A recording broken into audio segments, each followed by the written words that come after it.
Hi guys, yeah, I'm going to try 1080p again tonight. See how it goes. It might have just been a bad day for the 5G, so... Oh, I need to turn my microphone off, I can hear myself. You do that? Oh, it's supposed to be off. Probably my sound settings, 1 second.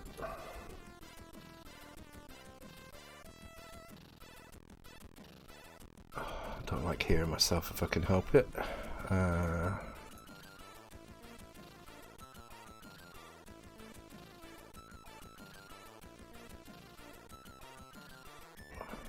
Where is it? Oh, I know what it is. It's because it's coming through Twitch, that's why. Right, there we go. Cool. Hi guys, who we got here? Mr. G, hi, Carl Henrik, or Sakrak, let's see, I remember now. Colt, Andy Magic Knight, Stepz, Ig Vlada, Johnny Bremer. Welcome guys. Yeah, so tonight we're going to take a look at Ghosts and Goblins. More of a kind of asset changing stream than anything else. Let's turn it off. But we might have a go at playing around with. I kind of fancy putting some parallax into the map somehow. So we'll give that a go. Let me just turn that off. There we go. Right. Hi Sagittac, welcome to the stream. So this is the version I've got. So we'll just quickly load it up. It's the original version, obviously cracked, as everything is nowadays.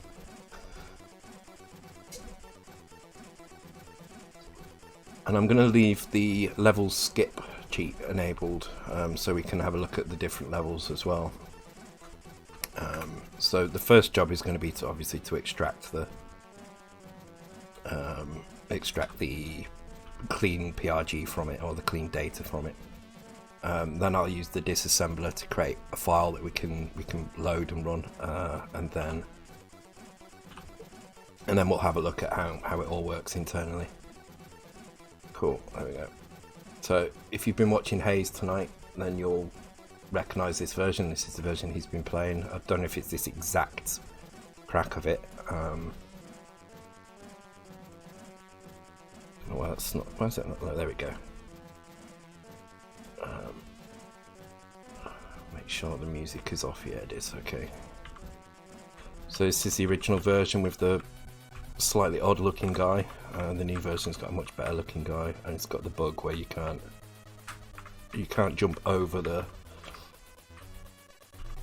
You can't jump over these when you're right next to them. I also suck at this. It is a very hard game. Hayes made it look easy tonight, but he's played it an awful lot, so.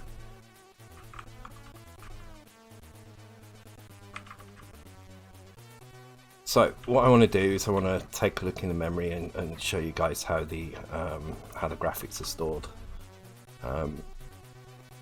It's actually very simple, but you can very quickly see how it took so much room up. Although I feel like they could have done some things to make their lives a little bit easier, and fit more levels in. But I don't know if it was a time constraint thing or a graphical constraint thing, I'm not sure, but they played from a legit car. Okay, cool. Yeah, I didn't actually notice what he was playing on. Okay, I don't know why that hasn't automatically run. Should have run. Oh, there we go. Right. So let's run this once without any kind of. We'll run it through the debugger, and then when I'm happy that I've kind of explained how it works, we'll create a version with the cheat in, which I'm not going to put in right now, that we can edit. Hi Richmond, mate. Welcome to the stream, dude. Okay, so. Let's get into the main game.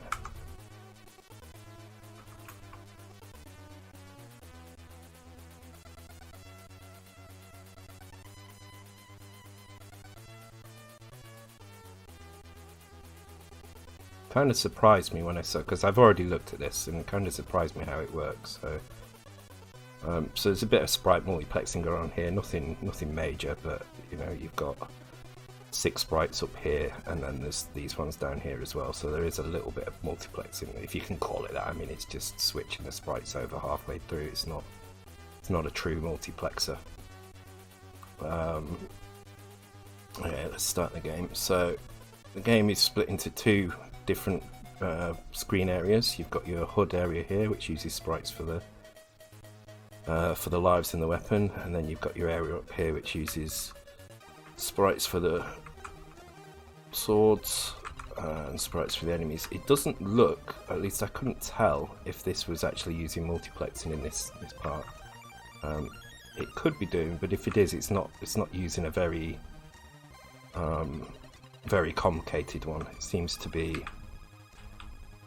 just about on the 8 sprite limit here, so oh god damn it, that is so annoying actually, that bug.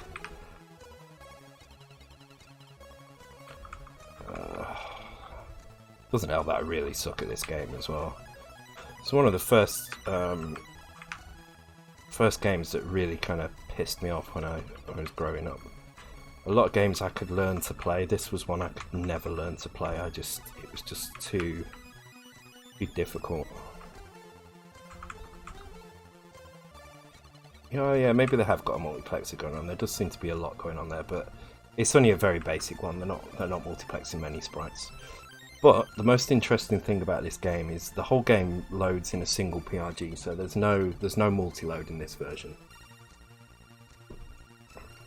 Now, if I look at the memory, you can see here the entire map is laid out here. So we've got, if I zoom in, actually you can't really tell here.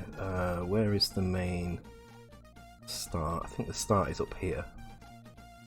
It's kind of hard to tell because it's not really showing the graphics, it's just showing different values in different kind of colours. But you can see this is the first level here, and then this is the second level here. It's harder in real life to jump straight up on something at an angle. Yeah, true. And then I believe this is the third level. And this is the fourth level, but interestingly you've also got the main title screen here as well, so you've got the 2,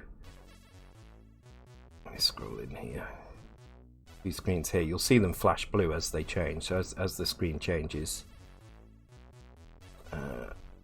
you'll see it flash blue, and that's it reading into memory again. And if I start the game, you'll see that here I am.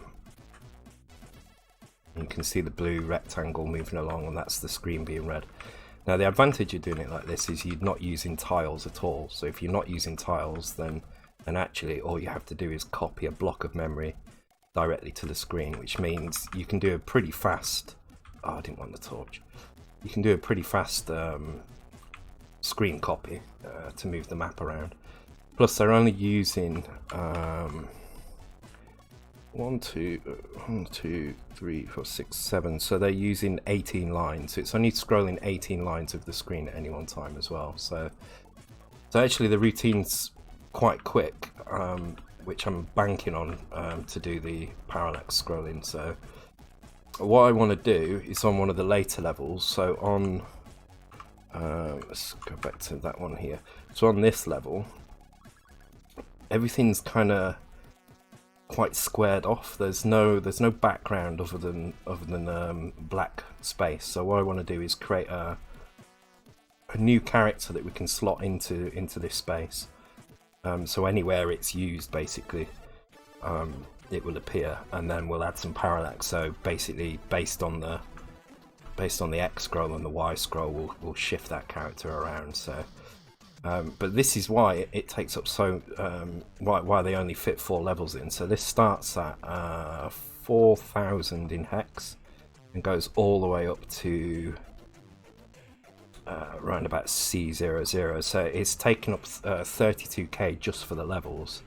So you imagine that in tiles, you could, and you did 2 by 2 tiles, you could divide that by 4, so it would now only take up 16k. So I'm still of the opinion they could have fit more levels in than they actually did. So I'm not sure why they went down this route. I don't know if it was just easier for them to do it, or it just allowed them enough variety. But it's all just one character. Well, actually, there's 2 character sets. Actually, let me show you the assets that I pulled out. Not in that, in Charpad.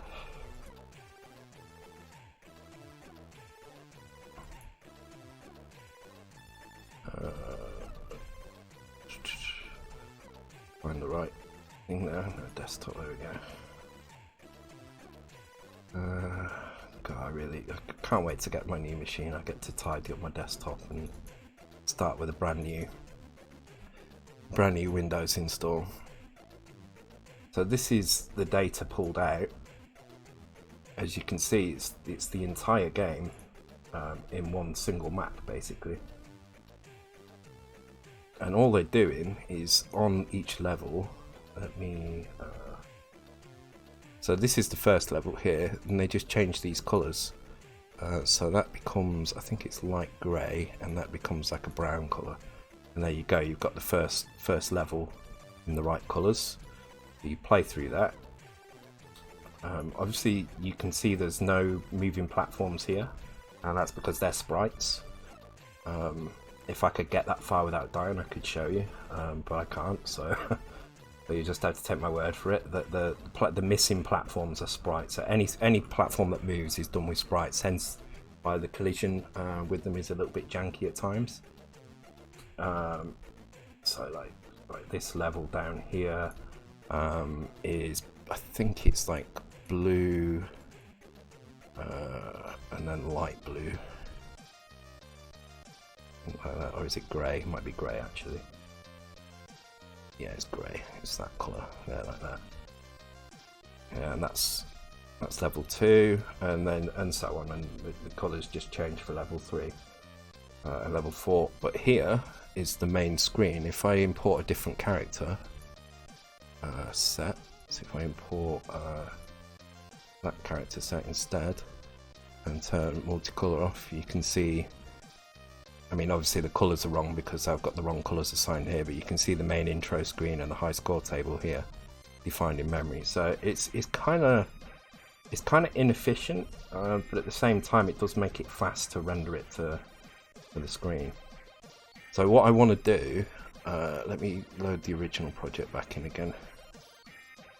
What I want to do is create a character that we can fill this background in with, and I noticed down here there's a couple, well, not a lot, but there's a few blanks here that are not being used.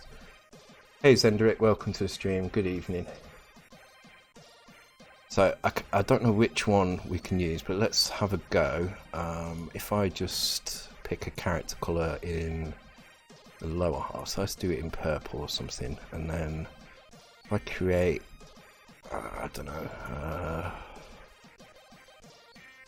I'm just trying to create a repeating pattern of some kind, something like that. Maybe that. And if I just fill, let's just pick an area like that, there we go.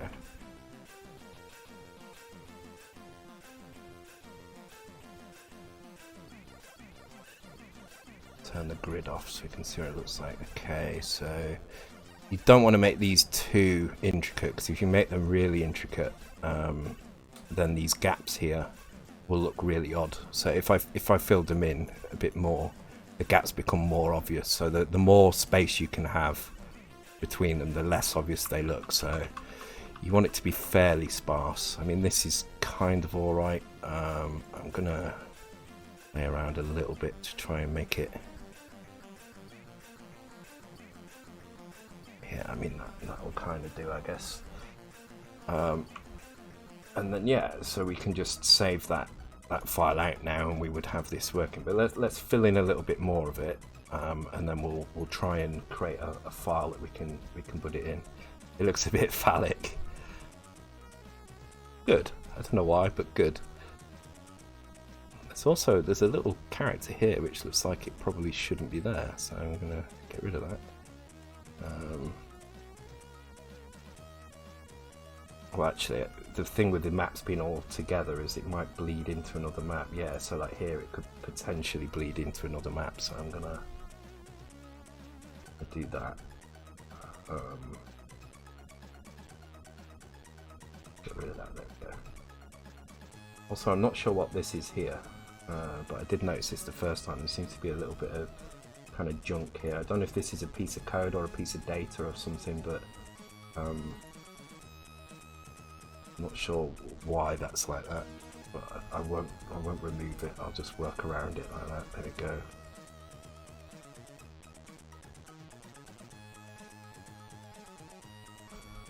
Also, I noticed the water doesn't animate in the game as well, so that's maybe something we could play around with. And we set the colours correct down here. Let's just fill it all in for set the colours. Okay, cool. So I'm going to leave it like that. I'm going to export. I'm going to export the character set. Do it in the root here. So this is game charts. I can't remember where they come from, so I'll have to figure out where they are, and then I'll export the map.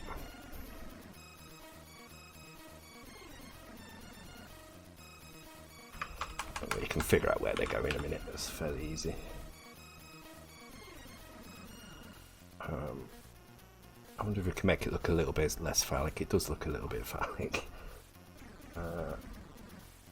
One thing I did notice as well is some of the characters are reused. So like this, the fire here is reused. I think it's also used in the water.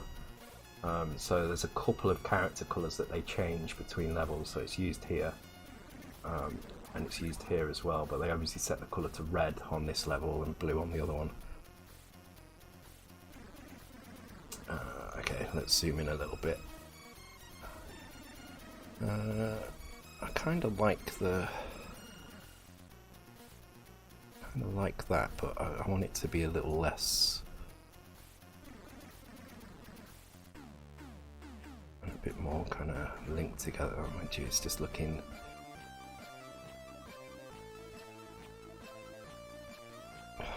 Do you know what?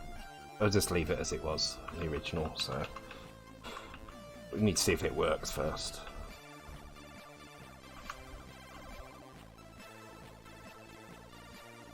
I have to redo that again, there we go. I think that's filled in everywhere. Okay, cool. Alright. So let's go ahead and make a fresh version of this game. So let's restart. I don't know if it's going to load in. Oh, look at that! It's left the memory intact. Cool. So let's go ahead and load it again. But this time we're gonna watch for the D-pack, and we're gonna do some changes around it as well. Yeah. It is a very, very good game. Very good game. I mean, I did get really annoyed with it, but I still played it a lot. I think that's why I got annoyed with it, because I don't think I ever did get past level 1. I had much better luck with ghouls and ghosts, although I found that equally difficult. But I think I got past level 1 on that at least. Okay, so let's skip past this and see if we get into okay, so there's no D-pack yet. There's obviously going to be a D-pack because this memory area doesn't have the map in it yet. So we're not going to put endless lives or time on, but we will put the level cheat on just so we can get to that second level. And now, once it starts depacking, now we go and have a look at memory. So as I said last time, there's usually a change to 0-1 in memory, followed by an interrupt clear and then a jump to a location. So I think this is the point where the game starts. So I'm going to put the breakpoint on there, going to restart it. Maybe not though, because the map still hasn't completed, so there could be another D-pack incoming now. So let's have a look. Okay, so there's another routine here. I does seem to have an RTS on the end though, and not anything related to 0, 1. Okay, so let's put a breakpoint on the RTS. Okay, maybe it's not that one then. So this is a routine, it's in that stack area, so this is very likely to be the routine we're looking for. Scroll down to find the end of it, and there we go, we've got load 37, put it into 01. I think this is our location here. Hi Dr. Miz, welcome to the stream. Okay, so let's continue on. I've got a breakpoint in that weird location now, Vanessa, so let's get rid of those. Yeah, so this is our final D-pack. I think we're going to hit this at the end. So I'm going to step, because this is in an odd location, so I just want to make sure that that's doing something normal. Oops. Go to 0334. Okay, it does look like this is our entry point here, 0334. So in that case, what I'm going to do now is I'm going to bank out everything so I can see RAM under the ROM. So if I go to here, so this is the IO ROM. As you can tell it's IO ROM because once you get kind of above D030 you start getting repeats of the, sorry, D040 you get a repeat of this. So IO ROM will repeat every 64 bytes, so whatever you've got in these areas will be repeated here. But we need to get rid of that so we can save this out. So if I put oh, not that one, doesn't really matter, or does it matter? What was it? F2, let's put that in. It's just an X position for a sprite, it's fine. I'm going to put 30 up here, and you can see straight away this has changed now, and now we're getting different data in here. We also need to check that the kernel ROM is banked out, and you can tell it is because we've got some kind of graphics here that's in there, so this is all good.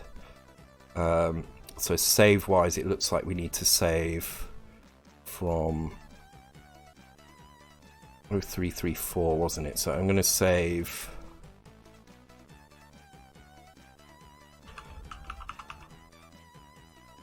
I'm going to save 0334 to the end. So 0334 to like I think it's there is the end. So have I taken a look at over? I haven't actually, no, sorry. I've been so busy with everything, I've not had a chance. Yeah, it is a tape buffer, isn't it? Let's save that out into here.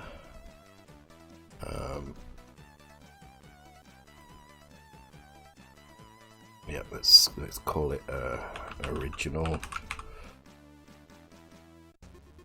And that's a bin file. There we go. Right, and now I should be able to do disassemble on it. So if I do disassemble original.bin, and the base was 334. Let's see what that does.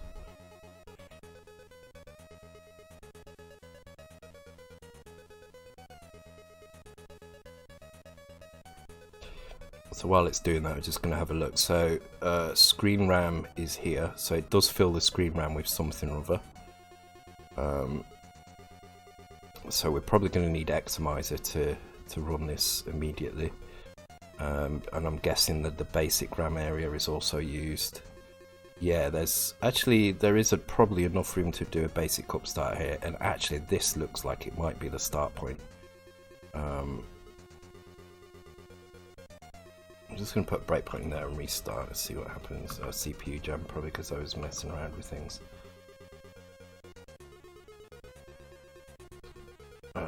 Okay, let's see how that disassembly's done.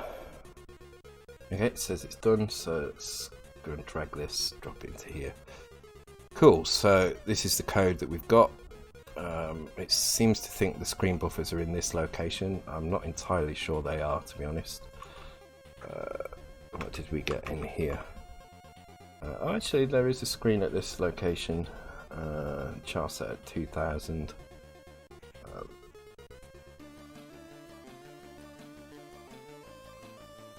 Let's just load the original one back in while I have a look at this. So there is some kind of load here, which seems to be loading some stuff into the bottom of the screen RAM. Calling some routines high up in memory, and then jumps to a location quite high up. I'm not sure what this bit is doing. Some zero page lookups, and then it is jumping to this location we had. Lots of data in screen RAM, a blank area which we could probably just about use to insert a basic upstart. However, we are using screen RAM here, so it's probably not a good idea to do that. And then somewhere up in the middle there's going to be our data for the maps, which is going to be around about here, I guess. No, not quite. Yeah, so the map data kind of starts here.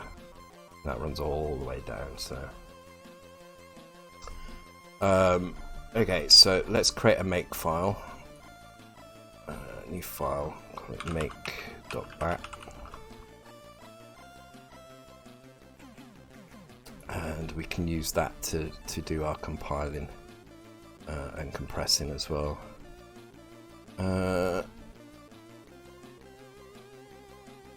Refresh folders, there we go. Right, so let me get I can never remember the full path to all these things, so I'm going to cheat and go and have a look at Tapper, because I already made one in...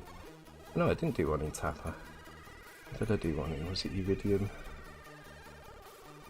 No, I definitely did one somewhere. Is it Cauldron? There we go, this one. Right, so we want this. And we're going to call that original. And then we need the Exomizer. Actually, just copy both of those lines, that's probably easier. And we want to take original G, and this is going to now be 0334 as our start point. Original.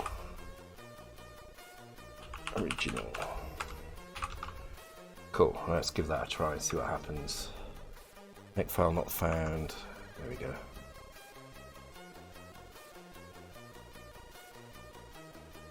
Yeah, I used to have a switch basically super glued onto my user port, onto two of the pins of the user port.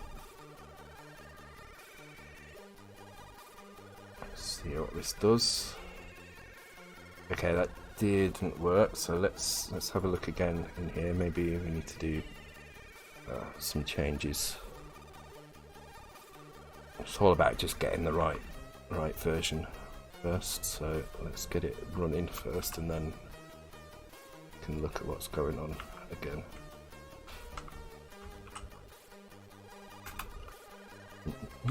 I used to do this before the stream, but I realised that it's actually probably better to keep showing you guys how I do this.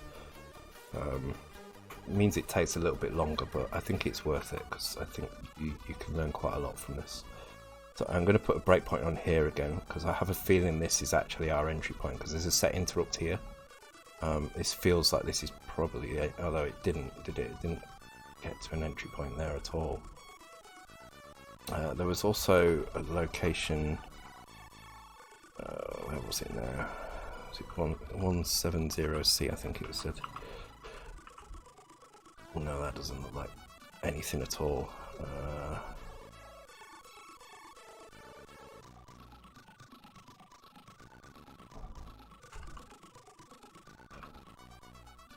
I was trying to work out where this actually is. So this is up at 3000. Okay, let's go back and have a look at our memory down in the lower place. I made a serial port with a doorbell. That's brilliant. Yeah. I think me and you, Mike, went through kind of similar experiences, like both with the coding and kind of designing on graph paper and things like that, and manually poking values into do your assembly programs. But also the way we dealt with the hardware as well. Like we got an action replay quite late, so you just found ways to make it work until then. So there is a jump here, which I would have thought would have been the one. But let's go and have a look at what is at that location. I'm not sure why that isn't the breakpoint. Can leave these breakpoints in and reload the game, that's fine. This seems to be doing some copying into lower RAM, copying into 0 page. So this looks like it's quite important. I'm surprised this isn't the main entry point. There's lots of jump to subroutines, and this looks like could be game loop stuff. So let's reinsert the game again. Go back to Ghosts and Goblins.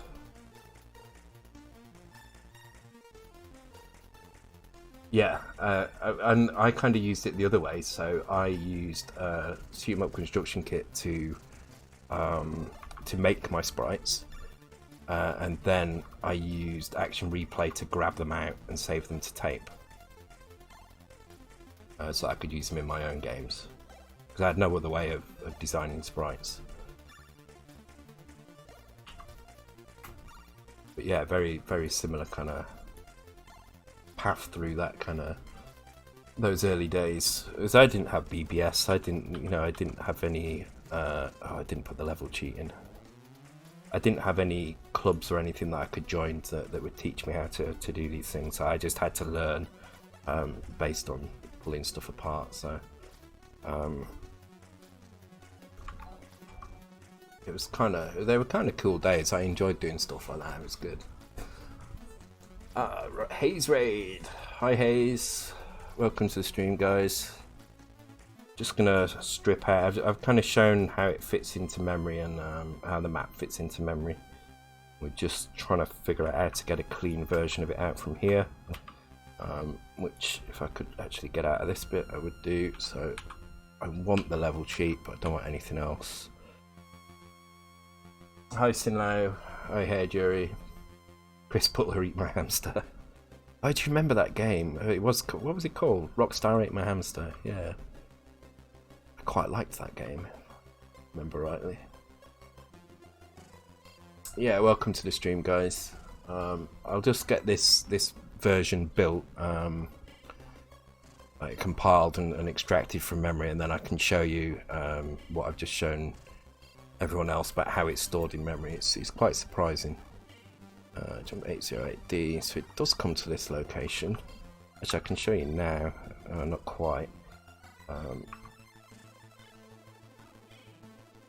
808D here. This seems to be doing our copy, so I'm going to put another breakpoint in there because that's another jump into low memory.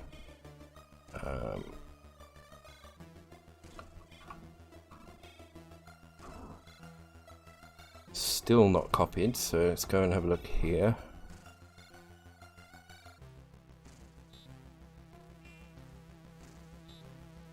Ah, okay. I never actually played it on the C64. I played that on the Amstrad, I think it was. Amstrad CPC. My cousins had it on their Amstrad on the green screen monitor. I used to play that a lot, and used to play a game called Oh Mummy, I think it was called. Really, really simple, kind of Pac-Man-esque kind of game, but stupidly addictive, or at least it was at the time. Anyway, I'm sure it's not quite as addictive nowadays. But okay, so this is the routine that it's jumping into here. Let's see if we can find the exit from here. So there's a jump to subroutine here. We're looking for a jump somewhere near the end of this block. I don't see anything. Oh, there we go. 0334. So we're back to this jump again. So let's get rid of my other breakpoints. Gonna sneeze. Am I? Nope.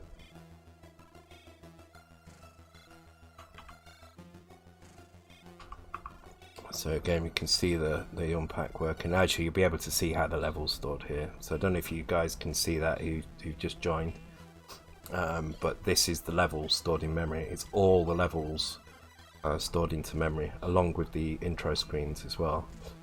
You can just about make out the pattern of the levels, but they do take up basically half of the memory. So I think it's about half actually. It might be a little bit less. It's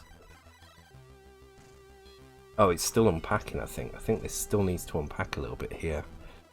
So there's this jump that it's going to jump to. If I skip to that location, there's a jump here. So it's okay. Let's jump to that. So it gets to this point, and then it seems to do some other stuff. I'm not entirely sure what, because it doesn't look like this memory down here should be being used, but I think it is. It still feels like there's some unpacking to be done at this point, because the bottom of this level hasn't finished yet. Yeah, they could have fit every level in if they tarmacked it, definitely. And I'm sure they would have had a slightly more variation in the graphics as well. The graphics are pretty good, considering this is only one. Considering this is only one character set that they're using. The 234 to 023B, unused 8 bytes right before the tape buffer. Another unused area. Yeah, I'm not sure what to save out here. It's kind of got a weird loading system at the moment. So 0846, I'm going to save that out again with the same area.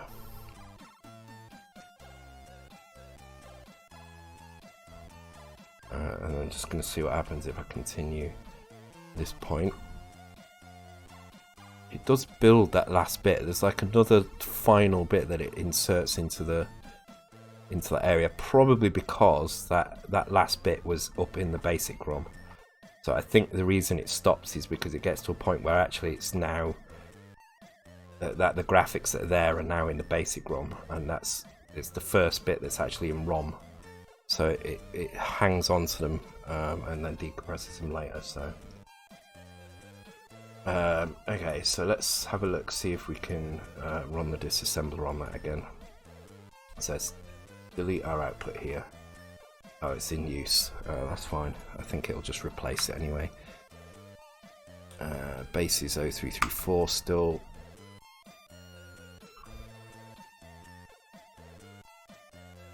I'm still working on tidying this up. I'm working on two things at the moment, which I will share with you guys eventually.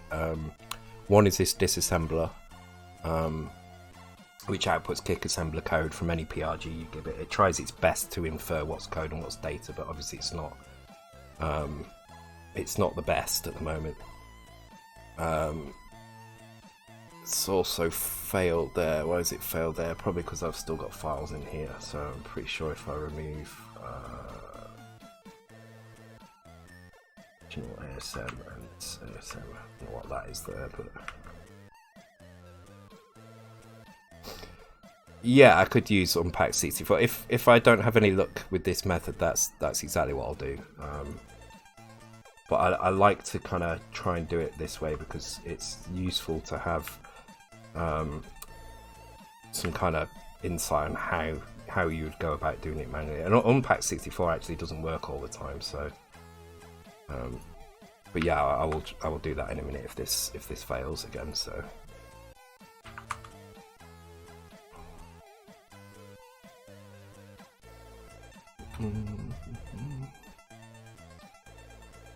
What I find with Unpack 64 is because games are crunched several times, it tends to it tends to kind of unpack 3 or 4 layers, and then it gets stuck on one of the layers because they've either used some kind of custom unpacker. I don't know why this is failing. I've suddenly got a JavaScript error in that.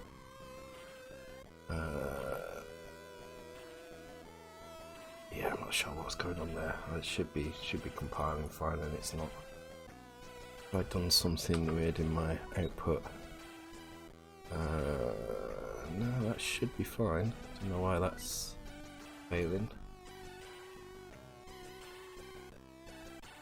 Okay, so let's do that. Let's have a look at the Unpack 64 because I don't want to waste too much time extracting it.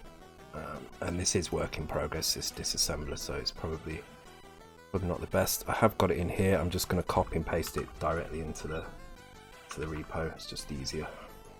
I should put it on my path really, but I just haven't. So we do unp64 verbose. I forget what L is now, but I always use it anyway. And then like that.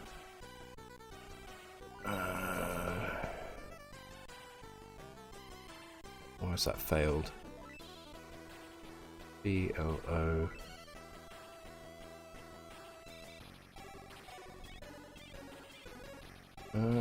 Oh yeah, that cleans the leftover output. What's output? Oh, that's the output, isn't it? So I need to give it an input and then output as I call it out.prg. It's fine. There we go. So it's found one. So at this point now, I just keep doing out.prg as the input file. Let's see how far we get. Oh, it can't find anymore. It's saying that is it. So entry point 080D. But I'm not convinced by that because that is still packed. That is definitely still packed. If I put this in here and do in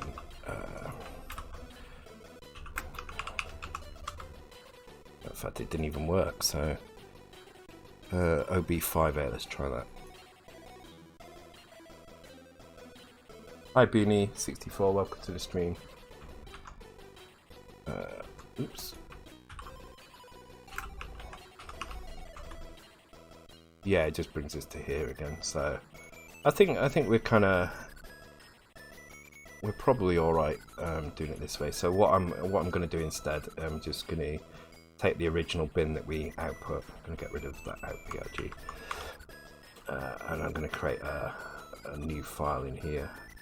Kind of disappointed that the decompiler didn't work this time, and it works the other time. Let's try just deleting that folder. Maybe I can do it. Maybe it's a folder thing.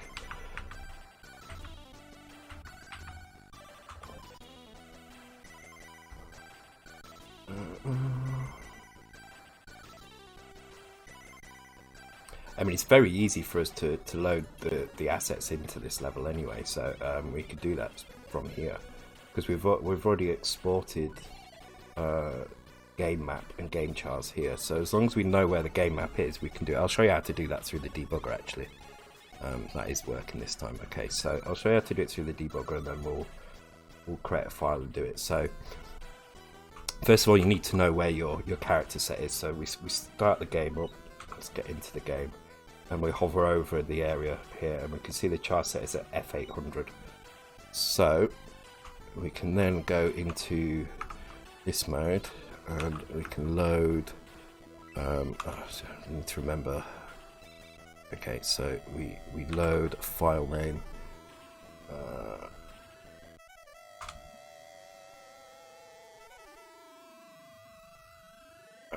It's not finding bin files. Whereas there's a bin file. Game chars. Oh, do I need to actually load F800? There we go. Okay, it's created a weird glitch down here, so maybe some of those characters were maybe that was actually sprites, because I think that's supposed to be my lives counter and it's broken now. So let's see if I start the game again. Oh no, maybe. And if I skip to the next level, which I can't do on here. Oh, damn it. So let's have a look in Charpad. If I was to create, where's that?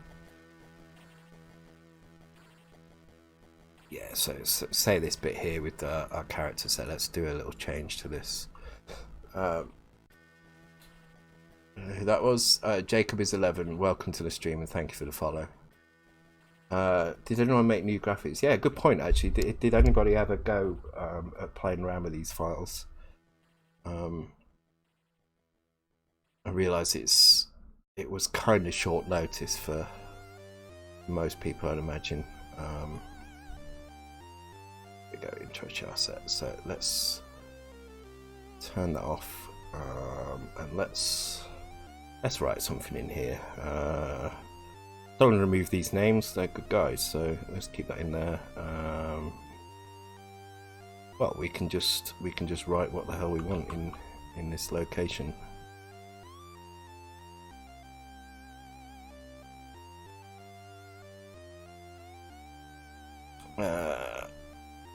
Well, let's just see if we are actually able to change the map. So let's just put a load of A's across here. Export the map as game map, and then if we come into here, so we want to see it change in here. So if we do load at 4000, which is where the map starts, and then loading game map. Yeah, there we go. We've added some stuff in, so it's going to be pretty easy to do this, as long as we can get the game actually working properly. So, okay, so let's start the game up again. Oh, we've got a file here, haven't we? And we've got a disassembly, or we should have a disassembly. No, it's failing on that line again for some reason. It's like something in here is not enjoying that. That's fine. Okay, we'll steal a crack file from somewhere else and use that. So we've got crack here, so let's just copy that, put it in here, and let's open that up in Sublime and see what we can do with it. Open a new window. So I kind of want to do a bit more of this kind of stuff. The other thing I'm working on is a multi-load system as well. So you can take a bunch of code or a bunch of PRGs, and you can load them from any cartridge format or disk format. But you can also on the fly load any block of memory in again. So if you imagine this. Yeah, two-string is getting annoying. I don't know why. I'm not going to debug it right now. If you imagine Ghosts and Goblins, so you've got this kind of block of map here.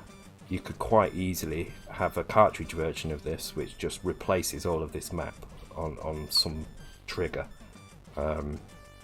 So you could either make really huge levels that take up the whole of this area. Or you could create a version which says, you know, here's the original, here's the modified version, and so I kind of want to start playing around with that sort of stuff at some point. Let's put crack in here. Okay, so this is Iridium at the moment, so let's get rid of all this junk in here for now, and just put our original in here, and that's at 334. We've got a make file in here already, so let's have a look at that. So we do want it to do this, but we want it to do it on crack, and then we want to crack.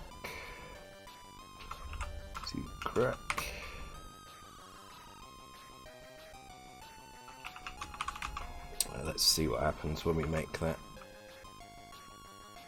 Can't open file, crack PRG for input. Am I in the right folder? Did this build? Import binary original PRG original.bin. That's why it's not PRG, is it? Which is why that didn't actually output. There we go.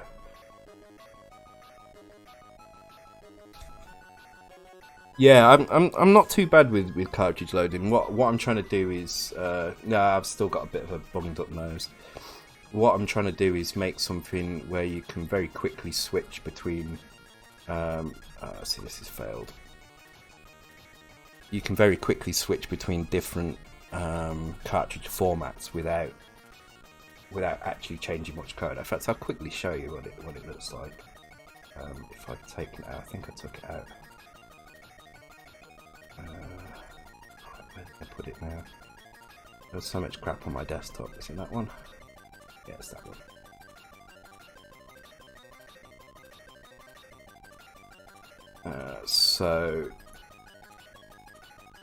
Actually, that's the loader. Hang on, let me grab a file out of this folder. But this is what it would look like when you want to create a file. So you would set the file up, set some kind of variables about where stuff is in memory, how many files you can have. Set your cartridge type. So at the moment it supports Magic Desk and Gmod 2. I'm working on getting Easy Flash working, and you'll be able to put D64 in there to create disk version as well. And then you just import this, and then at that point you can just add blocks of memory in. So you create your code like normal, like so, and then you can just add them like this. The first one you add is auto loaded, and then from that point on you can load any of them in like that. Chatland's crack, yeah. But the idea is I'll be able to hopefully convert games to cartridge, like multi-load games to cartridge format really simply. And it's something I'll share when I'm done with it anyway. Okay, why is this not working? So let's see if we can run it through the disassembler and find an entry point.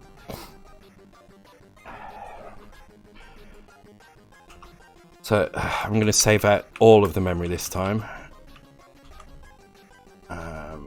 I'm going to call it full mem. Actually, no, I don't need to save it. I can do it like this. So I have got a Vice file in assets. I can load the Vice file up in here.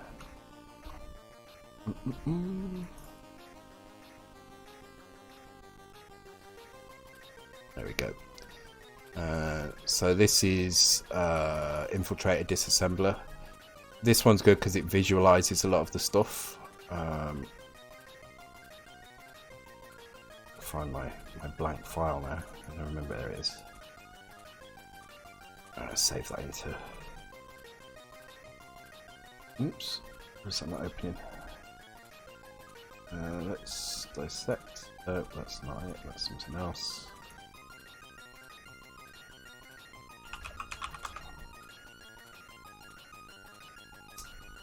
I'm on crack right now, watching this. The crack I was. Oh dear. Very good.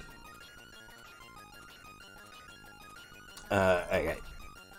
So what this is really good at doing is showing you visually where stuff is in memory. So you can see very quickly kind of where things begin and what's data and what's not data. And hopefully we can use this to find an entry point. Although it looks very busy around here actually. There's nothing standing out as a potential entry point.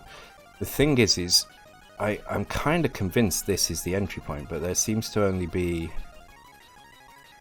one jump to it. Sorry, not that one. This one here. There's only this one jump to it, so I'm not sure. How much memory can you fit on the cartridge? Yeah, it depends on the cartridge. So Easy Flash is usually about 1 megabyte, but I think you can get more.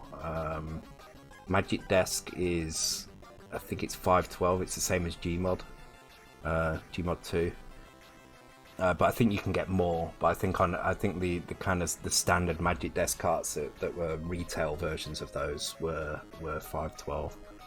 But the other thing that this the cart loader that I've got does is it allows you to compress things and store. It basically treats the cartridge like a hard disk. It creates a file allocation table and allows you to load things from random points within banks that cross banks as well. So it's a kind of it's a proper file manager for it. Yeah, Ocean did have theirs was really weird though. Their cart format is very strange. I did consider supporting that, but there isn't much point because I believe the Ocean carts will just work on Easy Flash with a slight header change. Because they also had the kind of double bank system that Easy Flash has. Okay, I'm not having any luck with this. I think what I'm going to do, I'm going to take a quick smoke break, and when I come back, we'll have another crack at getting this game out and changing the backgrounds. Trying to think of an easier way to do it. I'm going to have a quick smoke, and I'm going to have a think about how to do this quickly. So I'll be right back, guys. Be right back.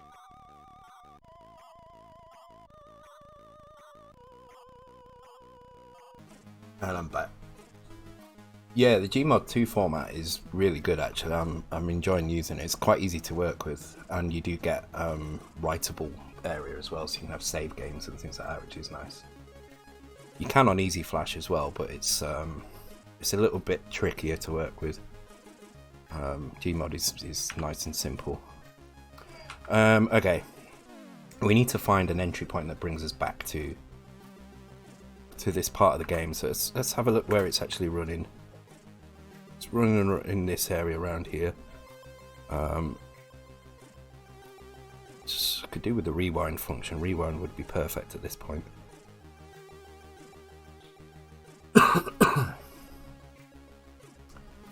Yeah. Actually, I'm going to click that because if I need to get some new PCBs for Magic Desk Cart, and the ones I have don't have the hole in the middle. Yeah, that one does. Okay. This one uses two chips for banking. Okay. That's interesting. I might look at that. Because I do want to start converting some of the multi-load games to cartridge so I can build my collection up a little bit. I might look at that. Okay. Let's get back to this. So we have all the code in memory. There seems to be a lot of stuff going on down here as well, so we've got to be careful that we don't skip over that. It looks like, is this still the cruncher? I think this might be the cruncher. Yes, it looks like it still is. Okay, so that's left in memory. And it jumps to 0334. We've been through this before, haven't we? I'm going around in circles here. And then it jumped to 0846. And this is where it started doing some setup. I just jumped to 0846, what happens? 0846. And all my breakpoints off.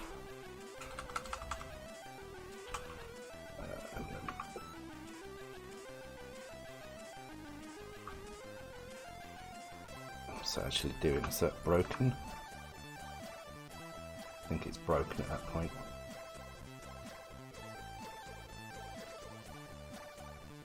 Okay, what we can do is we can stick it in again, but this time we can follow the... Why is that not loading? Oh, the debugger's broken again. Damn it.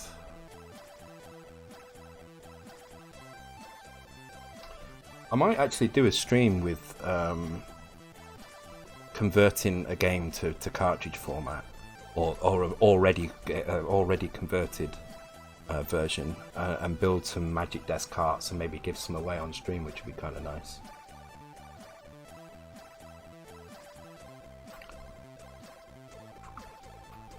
I have to find a game worthy of it though.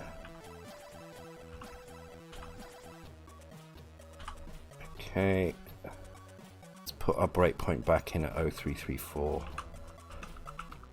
No, pause.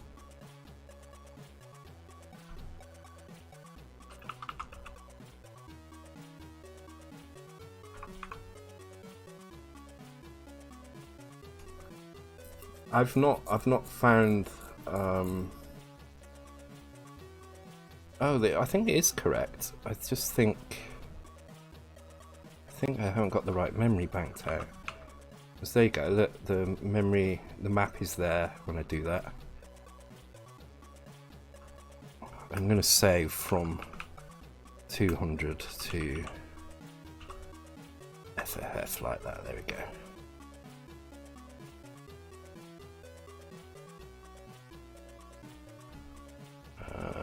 Yep. 0334 self-extract. I'm going to get rid of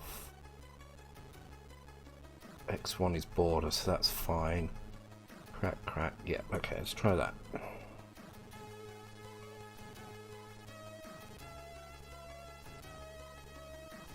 Okay, that didn't do anything.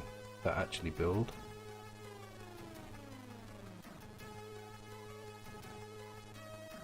So the Xamizer portion didn't work then.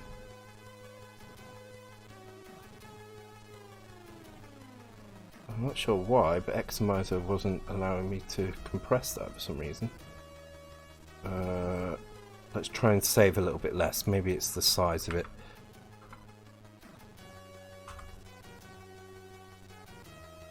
Or maybe it's just the location. Maybe I'm saving too far down in memory. Yeah, it's definitely struggling to do that. And if we have a look at crack PRG, that does seem to have all the memory in it.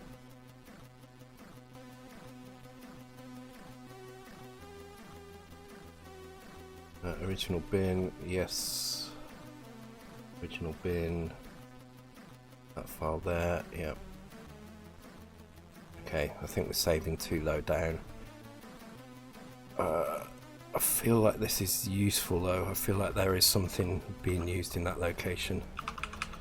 Or maybe not actually. Maybe this is just some more unpacking. So let's save from 0300.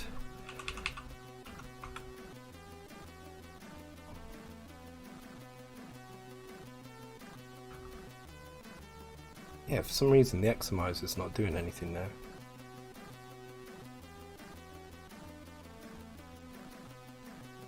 Let's try it manually.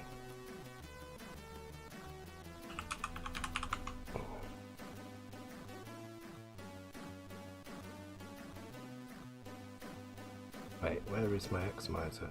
Not in there now. Oh, because I'm using a stupid path to it, aren't I?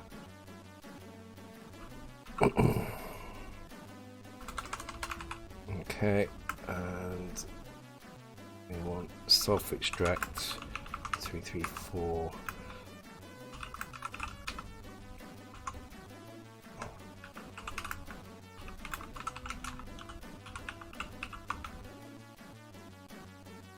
And error, no input files to process.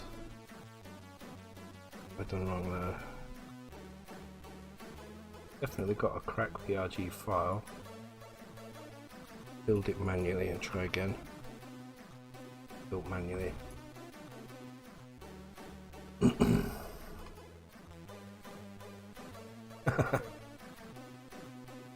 Yeah, some good games on there actually.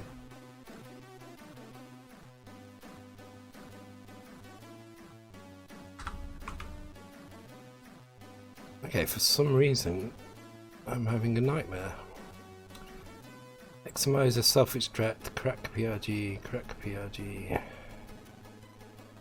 Let's try putting Xamizer in the actual folder and get rid of that and try that way.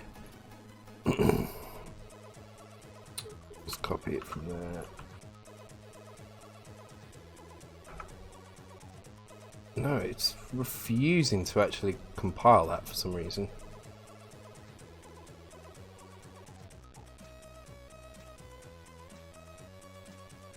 It has to be the size of it. It has to be because we're doing it too high.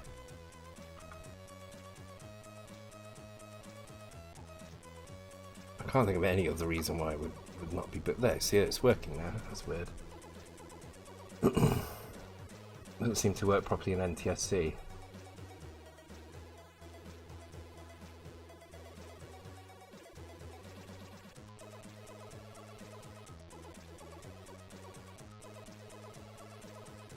No, we still get an error at this point. So we'll have a look in memory. So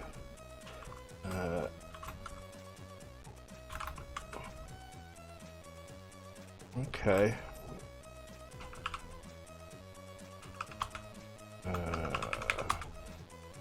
This is goddamn typical, isn't it? I spend all this time building the map and didn't think to do base segment address range seems too high. 65k. Where's that base segment?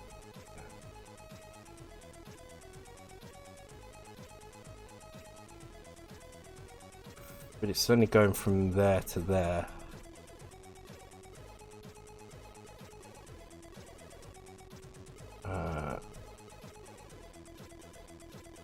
It looks fine in here.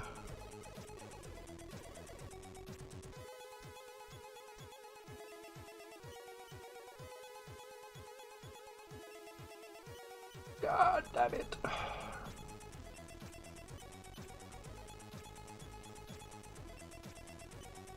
Okay, let's step through. Let's step through and see what's actually happening in here. So nothing amazing at this point, and then it jumps to here. Screen is blank.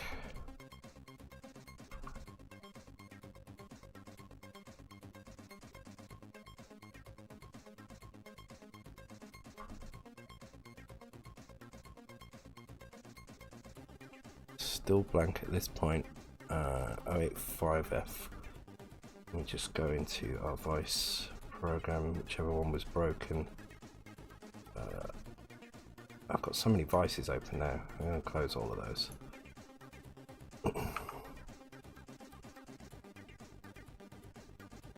Yeah, early attempts were going a bit high, I think. It's so frustrating. Like, Tapper was not a problem at all. Got into that straight away. This one, however, seems to be much more awkward. 085F. Okay. Interesting. Let's try going to 0846. Ah, there we go. Right, so all we need to do is in our make file change this to 0846 and give that a compile, and hopefully we've got this working now.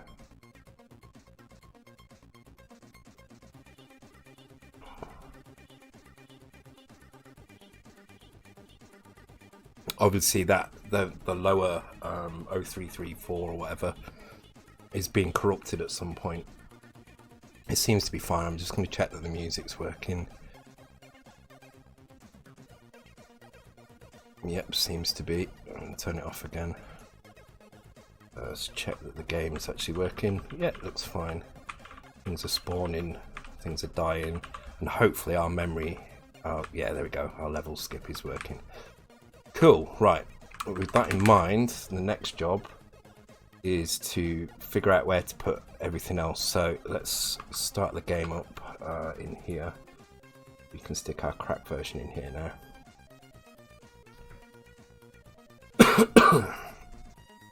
You can see Xmizer works backwards as well. You can actually set it to unpack forwards or backwards. Right, okay, so let's go in here and let's start the game. Let's turn the joystick on for that. So our char set is at F800, so that's the first thing we need to do. So in our patch here, we're going to create a memory block F800, and then we're going to import our new binary, which is called game chars. And then the screens we know are at 4000, so we're going to import binary game map.bin.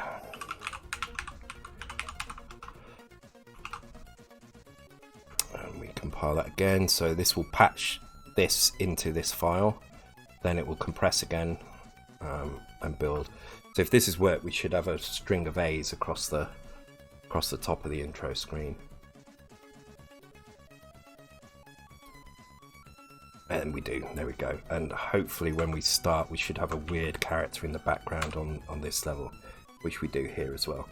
So first thing we need to do is figure out where this color is coming from, because obviously we don't want multicolor, we want high res for this. So let's see if we can work out how the coloram is being written to. So let's go and have a look in here. And let's put a breakpoint on this first area of memory, and we can see once we find out where this is being written to, we can dig into it in a little bit more detail. So it is being written to at this point, but I don't think this is let's keep the 0 page. So it's using a 0 page lookup here, but I think this is not doing it. We need it when it changes, and it's not changing at any point here. So unfortunately, Commodore key doesn't work in oops. There we go. I think that's the Commodore key. Alt. So this is grabbing from the X register from 2A55. So let's go and look at 2A55.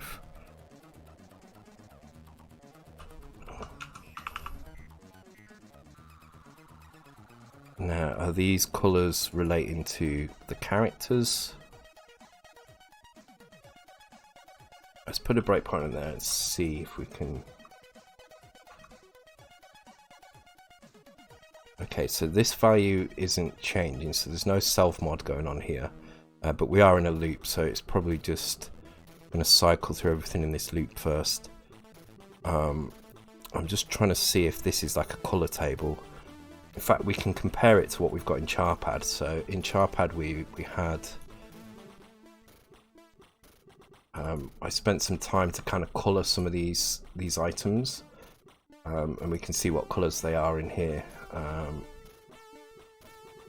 So this is white apparently. So we're looking for, well, it would be 009 followed by, well, that could be any colour. So there's a load of 09s here. It could be that these are just being copied directly into screen though. So 2A0B is this block up here, from here.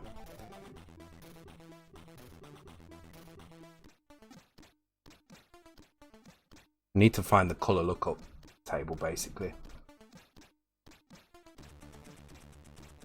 Has been doing, yeah. See, the annoying thing is I spent more time messing around with this than I did for actually trying to get a working version. So we've wasted like an hour and 20 minutes or so getting a working version, but we have kind of gone through how this works anyway, so that's kind of useful.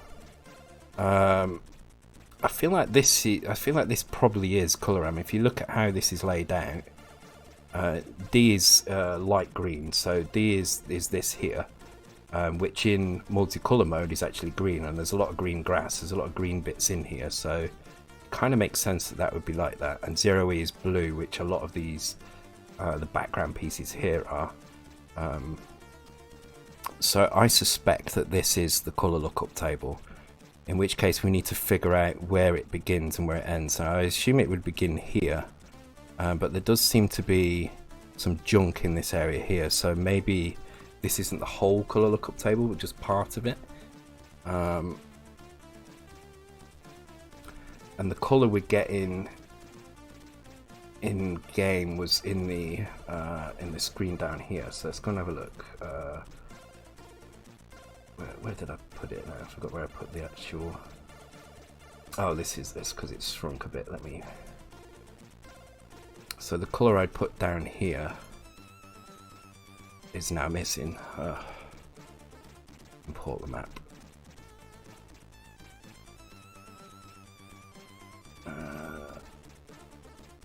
Game map and import the char set. Game chars, there we go. Yeah, it kind of looks like that actually, so it could be any colour. It doesn't seem to have a character colour assigned to it.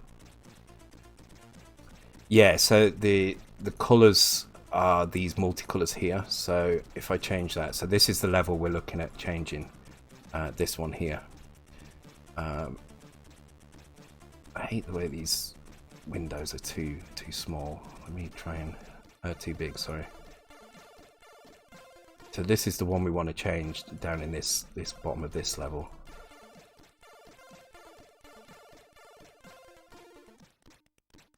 How big did I make it? There we go.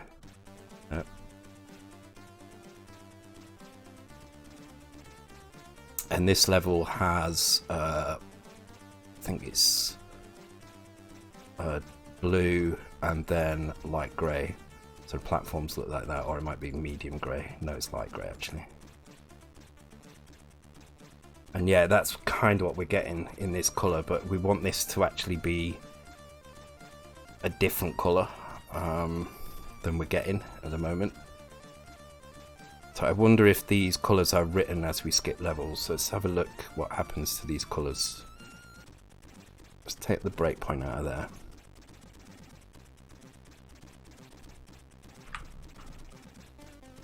Okay, so I should probably put infinite lives on just for messing around in here.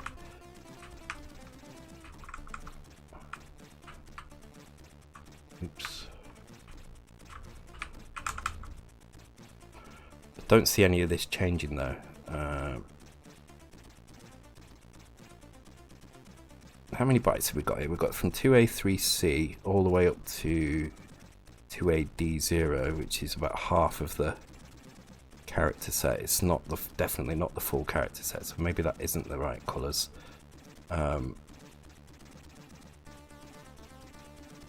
Let's skip again. Let's see if we can.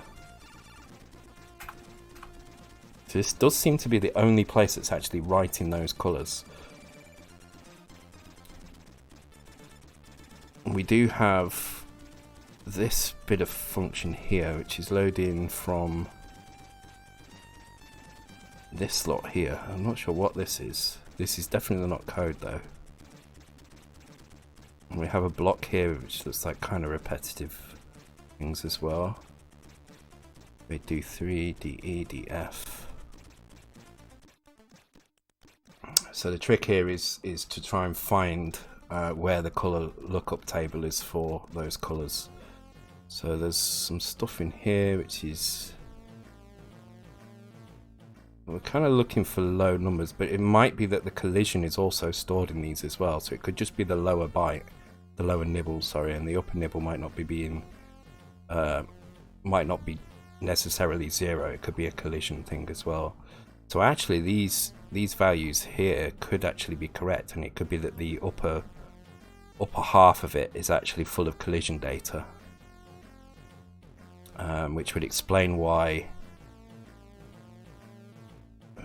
D, D, F, E, D. Yeah, I mean this could be it actually. Let's have a look. Let's try changing one of these values. So we have a look in our chart pad and we pick a character. So like this fence here, we know the fences are always look blue. So this is the 11th one along. So let's start at the beginning here and we move 11 along from here. So 11 along from here would be here, I think.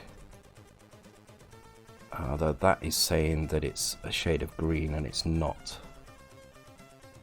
But it could be these as well. This 6-6 implies a blue colour, a light blue colour as well. Sorry, a dark blue colour as well. So if we were to get that fence like there and change its colour to, yeah, see, it doesn't actually change.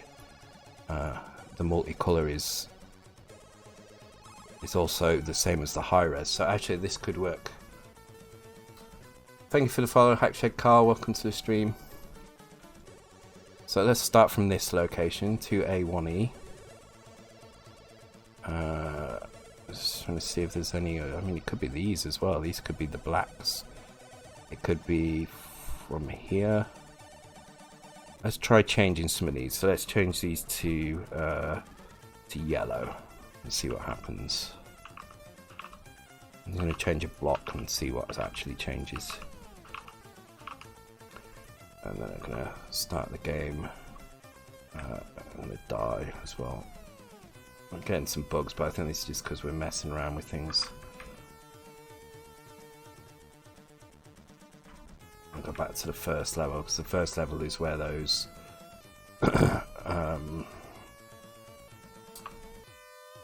where those fences were. So okay, that seems to be setting some values up here. I'm not sure what that's doing. Yellow, okay.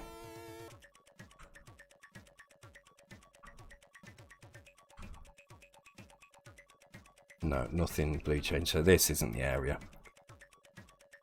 So we need to look for blue or yellow, blue or light blue in the colours somewhere.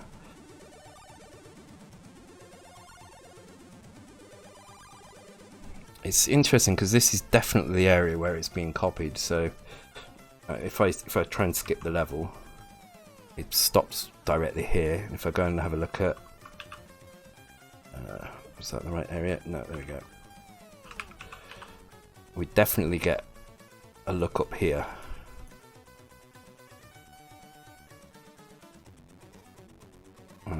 0013. This is this here. Oh, this is interesting. F40. So let's go and have a look at that. Maybe that's a colour table. Okay, not sure what that is, but there's definitely something odd going on here. Increase Y. So look, so 27. So this is doing. Looks like it's doing column by column, maybe. Oh no, one row at a time. So it's decreasing.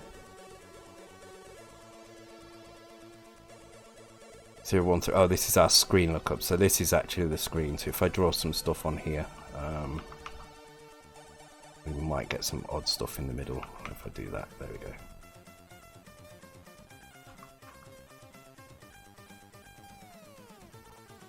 Just turn that off a second.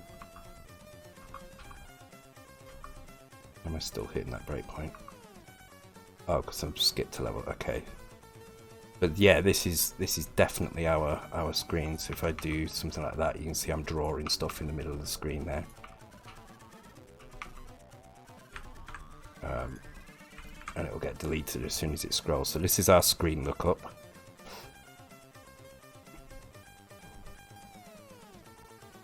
And this is our colour row lookup. And so this is loading the character from here, storing it here. Sorry, loading the colour from this location to A55, which is what we were looking at, and it did not look like it should be colouring stuff. This is all light blue, so if I change this to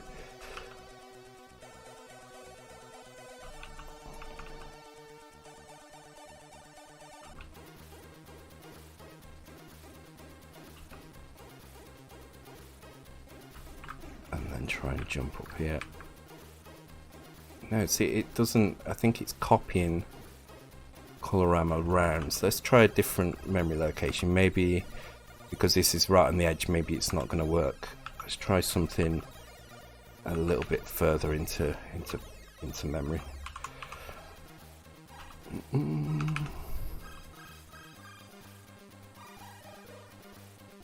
then try skipping again.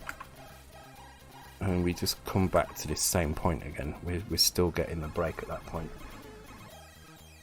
When are you away on trip, China? Is it from this Saturday? No, I'll be doing this Saturday and next Saturday, and then after that I will be on a break for 2 weeks. I may do a stream on the Monday, depending on if I get this thing built or not. So but it will be a gaming stream. It won't be anything to do with development. It'll be just gaming on a new machine. I'm looking forward to it. I'm going to Finland the following week, so the following Thursday I go to Finland for extended weekend. So, looking forward to Helsinki at Christmas, always nice.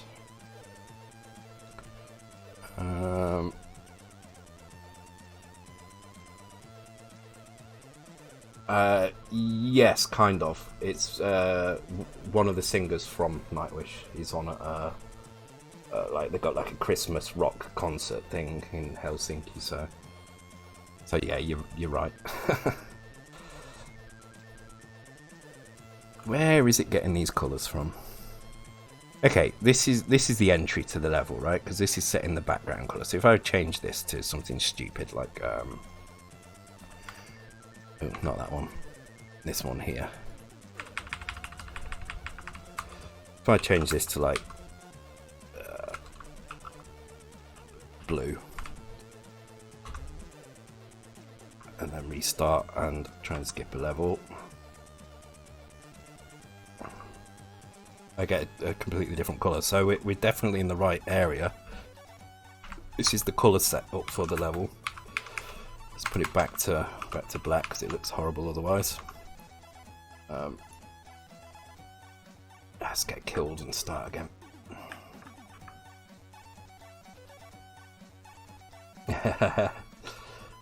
I guess you know Nightwish then, Jury.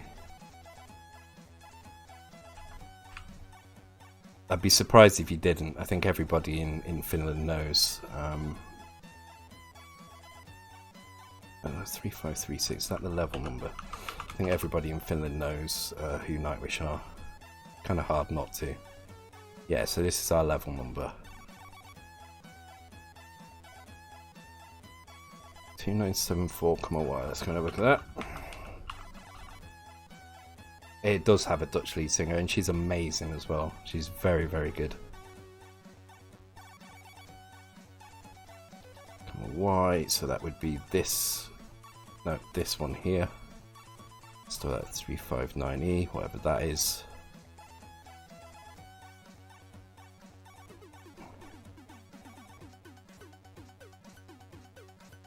Load accumulate with 3536. Is this changing maybe? I think this is changing. I did see something related to that.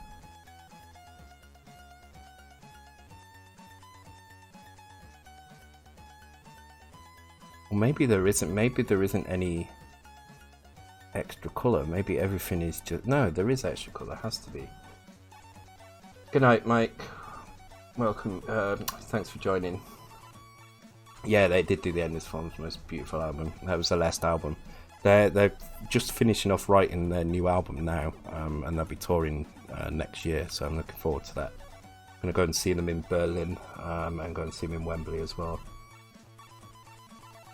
But the singer that's on in Helsinki is actually their first singer, not their Dutch one. Called Tarja. And I've never seen her live before, so I'm kind of looking forward to that. Okay, 3536. This is our level number, so it's grabbing our level number, shifting it left, so doubling it, so it becomes 8, and then loading stuff from 2AD2, which is here, comma 8. So that's this A0, storing that at 29CA. Oh, hang on, these are lookups. 2A0. 2A0, yeah.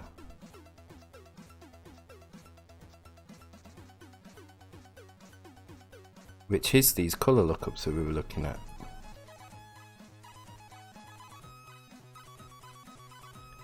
And then it gets 2ADE, so let's kind of look at that. I realise this isn't the most interesting stream in the world, but it's interesting to try and figure this out. So 2A23 is up here, and that's what that's grabbing, and it's storing that 29D0. So that is actually this bit here. D0CF and CACB. So it is to do with this. It is to do with this location.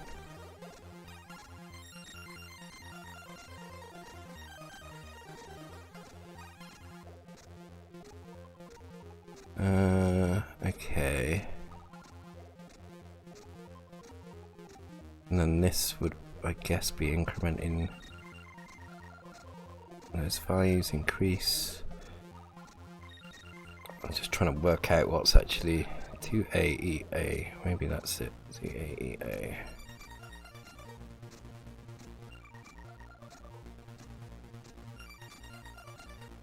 No, that's to do with the... This looks like it's to do with the HUD at the bottom.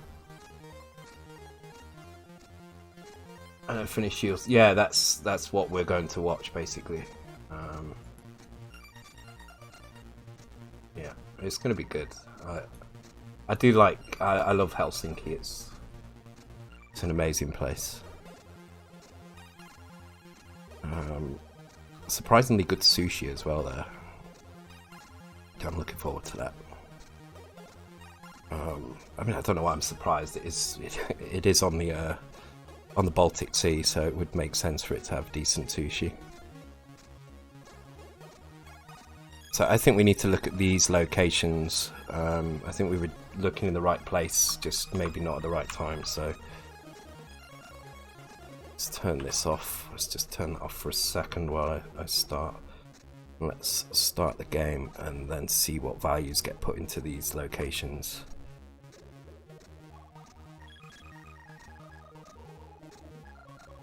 Let's see where am I? Alright, I'm in that place now. 2AB9, so this is where it's actually loading from, and that is set to yellow. And yet I'm not seeing yellow at that point.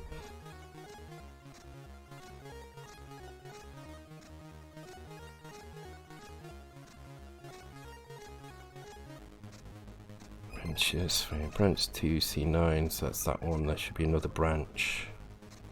Let's see if it's more. Otherwise go to C7, which is this one here. So let's put a break in here. 2AB9, so that stays the same. It is reading from there across though.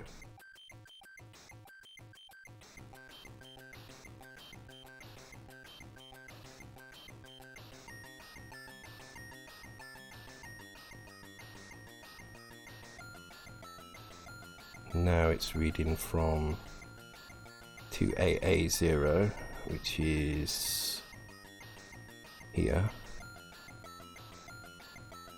It seems to be doing it in rows actually. Ah, okay, I get it now. So this isn't going to be that easy to do. We're going to have to do it as a multicolour character to do it. So what's happening is it's, for some reason, it fills in a row at a time of one colour. So this is the colours for this particular level. From here all the way down to here, and this is because it's doing this screen. So if we look at this screen, we can see we've got cyan, then there's a couple of rows of white, and then there's some green, which is this bit here. Then there's a few rows of purple, then white again, all the way down to the bottom. So if I go into the game, get rid of that, and put the breakpoint back on there and start the game. Oh, we've not started the game, have we? There we go.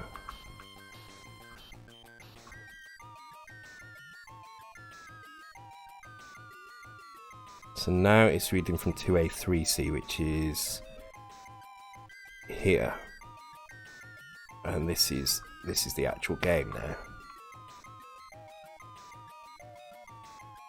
So it sets the rows up and then retains those colours. So interesting, this is why it's green here. So it's not using a child lookup table. Trying to go into Finland, yes. Can't even get to level 1.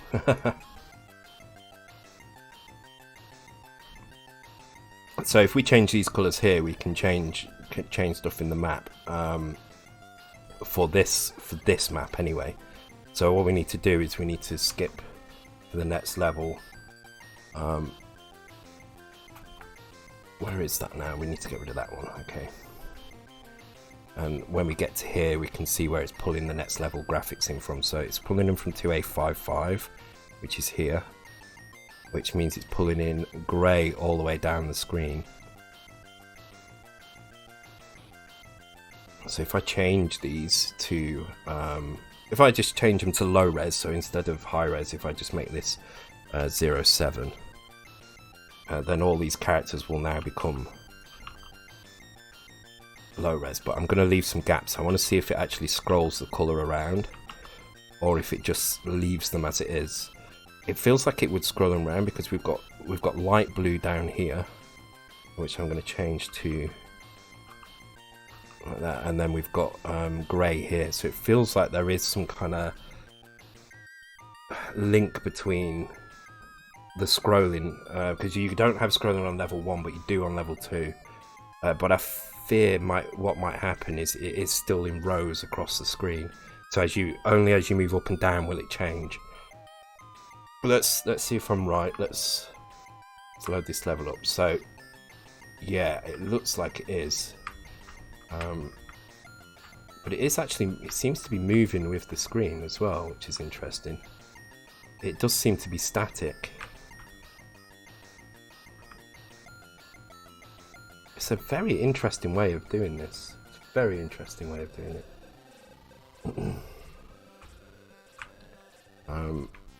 Which actually means setting our background is going to be a pain. So what we're going to have to do is we're going to have to do a little bit of a redesign on our parallax layer. So let's open up the charpad again. So this is what we've got, which is this character here. So let's give that a little bit of an edit, and let's use let's not use char color. Let's use one of the multicolors. See if we can make it look decent with a kind of grey colour in here instead.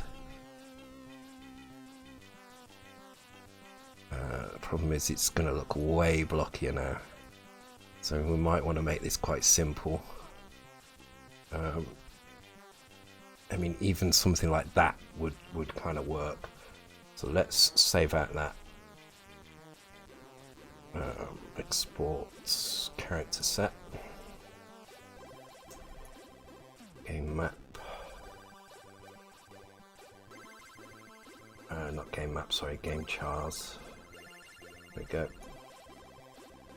Right, so the other thing we need to do now is whenever the screen scrolls, whenever there's a scroll update, we need to scroll the characters as well. So what we can do is if we get rid of all our breakpoints in here, I realise this is looking really messed up, but it really doesn't matter, we're just trying to locate stuff now. So we're going to add a new one in here. We're going to search for, let's do the horizontal scroll first. I think it's D011, I can never remember these two. And that's vertical, it's D016, okay. D016, yeah, so we're going to look for any changes to D016. Now these are going to change every time we scroll around the screen. Multicolor mode is going to stay on, the screen width is going to stay the same, so this should only change when the, how do I get out of here now? Oh yeah, that one, no, not that one, there we go. It should only change when the screen is actually scrolled, so if I just died and gone back to the beginning, damn it. Okay. I seem to be hitting a breakpoint constantly here. Okay, let's turn that breakpoint off a sec while we get back into the game. So, come back in here, turn it on. Okay, it does seem to be being set constantly, so let's go and have a look. There's two values here, 3449 and 344A. They look like they might be our culprits.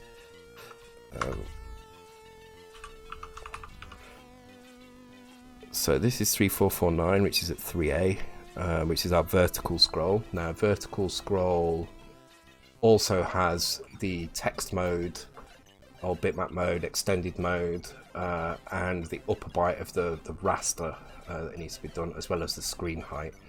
So in order for this to work properly, I'm guessing it needs to be in, well, actually 24 mode doesn't matter, 24 row mode. It would need to be the screen on, so bit 4 will be set.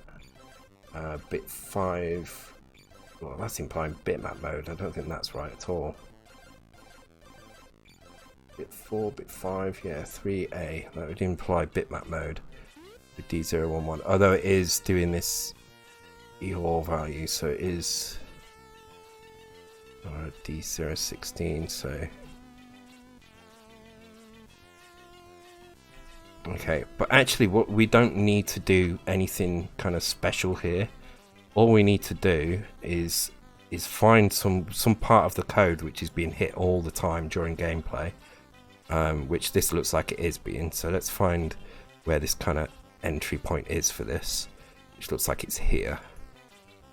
Let's see if this is being hit all the time. So if I start the game again, turn off that breakpoint, just leave that one on.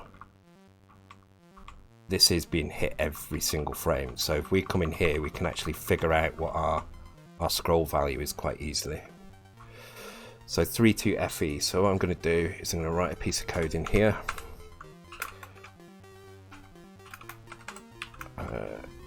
32FE. And this is going to jump to a subroutine which we're going to find somewhere to put in memory now. So now we need to go and find a blank area in memory.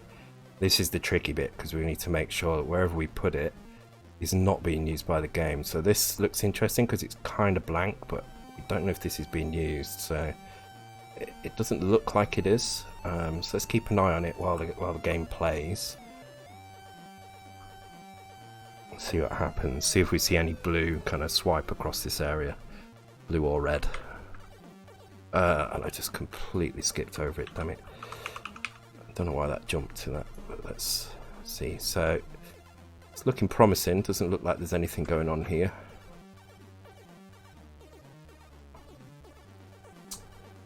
Thanks for joining the stream, Zendrick. Okay, this looks promising, so I'm going to stick some code there. So this is what I'm going to put in here. And then the very last thing that this needs to do is the code that was originally in that location. So our code in that location was load accumulator with 344A.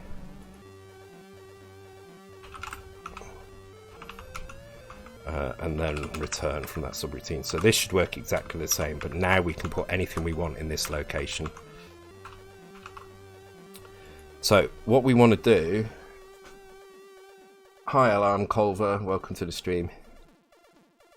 What we want to do is we want to find where this is in memory. So if we look at our character set, it's actually character 247. So if we bring up the calculator, let's type it in there, fair enough. 247. Now there's 8 bytes in every character, so we have to times it by 8.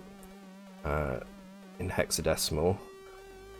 Our font is at F800, so this is actually where our character is, FFB8. So if I come into here, and let's just well,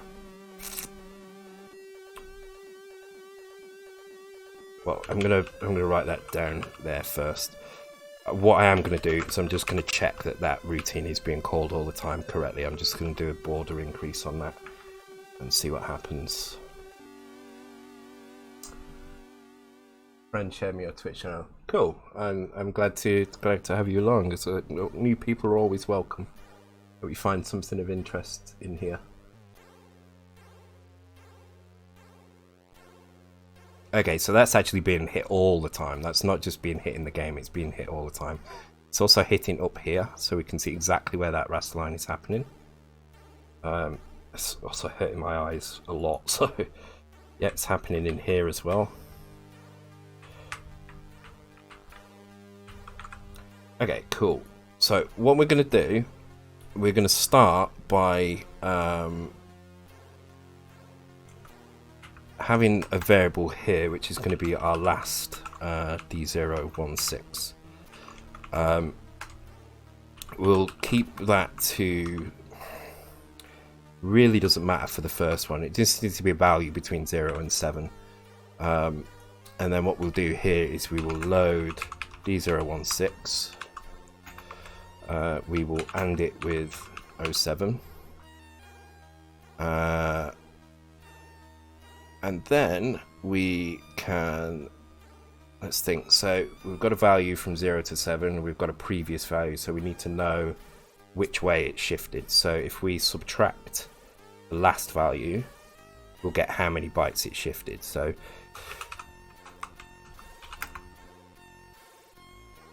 subtract that.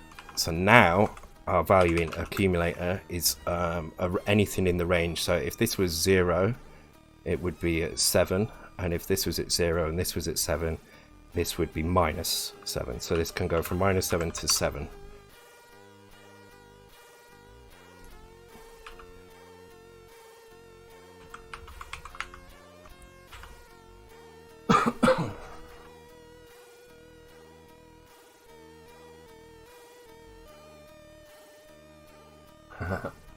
I thought you'd finished it before, Hayes, or was it only the nostalgia version you finished?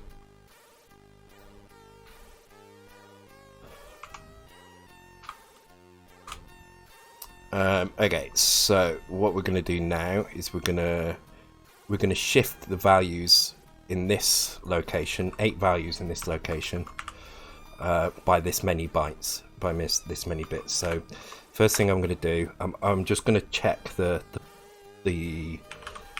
one direction first. So we'll do positive. So if the value is minus, we'll just come to here and we'll skip over it. In fact, I'll write neg there so we know it's negative, and even though we're not going to use this label, I'll put positive there. And now we need to shift. Oh, and actually, if it's 0, skip. So if it hasn't changed, then we'll just jump to skip here. Just indent that properly as well. We've got a pop up again here. Damn that pop up. And the last thing skip should do is actually grab this value and store that in last 16. Right, okay. So we're just concerned at the moment with shifting things positively. So what the effect I'm trying to achieve is to have the background static compared to the foreground. So if the background shifts by 1, I want to shift the foreground by 1 in the opposite direction. So we're also going to have to shift two bits at a time, but we can work that out in a minute. Let's just get it shifting, and then we can figure out, we can tidy that up a little bit. So in order to do that, I need to shift 8 bytes. So I need to double check that X is free to use, and I'm not going to break anything by messing around with it. Where was the original code? 32FE. That's here. It doesn't look like it is because X is being loaded here, so I think we're safe to use it up to that point. Yes, we are. Okay. So we're going to load X with that, and then we're going to, this is going to be a loop.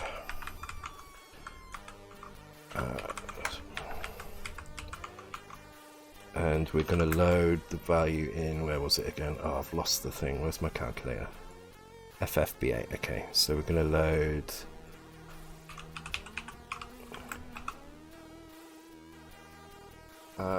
Actually, can I, let me just have a look at something.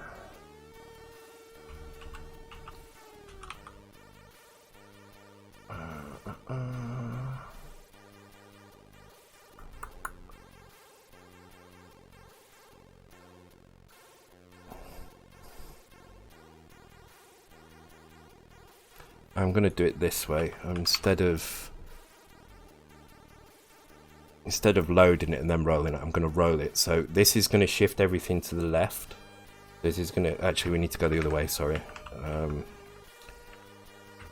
So we're going to shift everything to the right, which means the very last bit will drop off the end and go into the carry flag, whatever that bit is. So, and we also need the carry flag to be clear before we start this, otherwise we'll be rolling on a character here. In fact, that would need to be done here. And then if the carry is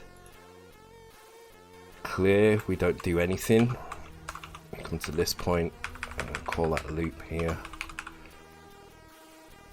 And at this point you will decrease X, and if it's positive, go back to loop. However, if it is set, what we need to do is, actually we probably do need to load this, so I'm going to load it in here, then I'm going to roll it, and here I'm going to store it.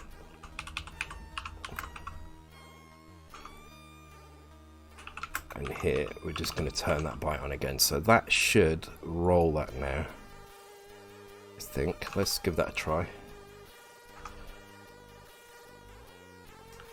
Raw and LSR it is. So LSR will shift all 8 bits to the right by 1, with the far right bit being put into the carry flag. And what ROR will do is it will do the same thing, but then whatever's in the carry bit will end up in bit 7, so it'll end up on the left hand side. So it kind of rolls, it's like a 9-bit roll, uses the carry bit as the 9th bit, and it just rolls everything around again. So actually, I mean, I could use LSR here, it really doesn't matter. For this, it doesn't matter because the carry flag is not important. In fact, what I can do,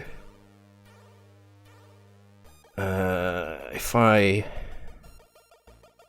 Oh, no, it won't work, actually. No, that's fine. Alright, that'll do. But yeah, either one will work here because we're actually checking the carry flag and then turning on. We're doing an 8-bit roll here, so we're having to deal with that all in one go rather than...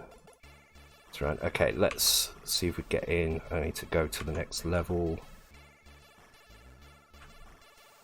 So if I go this way, nothing happens. If I go this way, okay, none of those characters are actually scrolling at all. And there's also a bit of flicker, so it looks like what we've done is we've introduced the raster timings must be very tight at that point. So that might not be the right place to do it, but we can shift it around in a minute and find a better place. It doesn't seem to be scrolling it though, so I'm a bit concerned about that. What we could do is scroll it constantly. So if we just get rid of this bit here and just have it always scrolling, we can see if that's actually having the correct effect.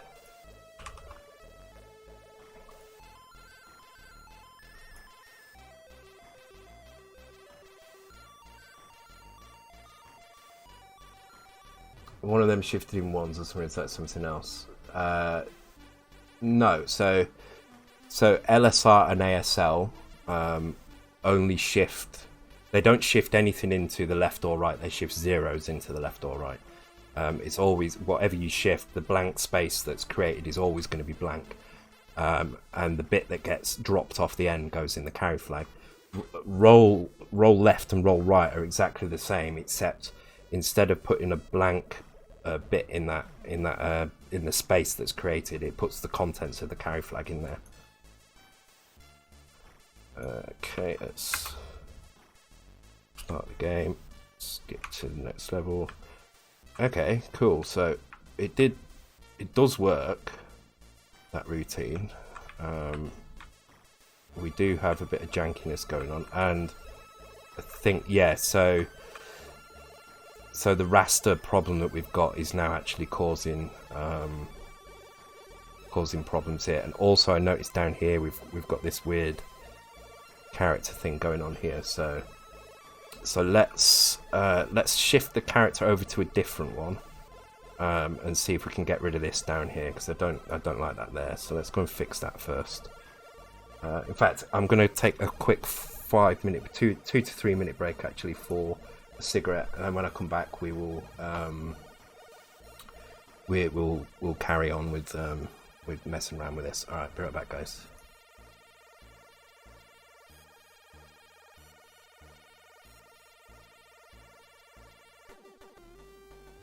And I'm back.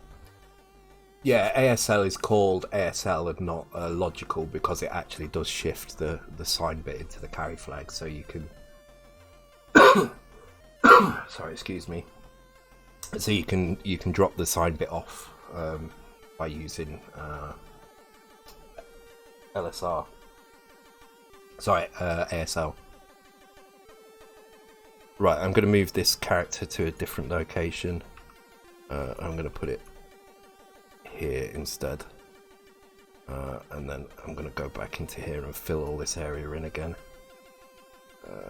Let's just make this bigger for a second while I do this. Let's just do it in this location first. We can check the rest afterwards. So I need to export the map again.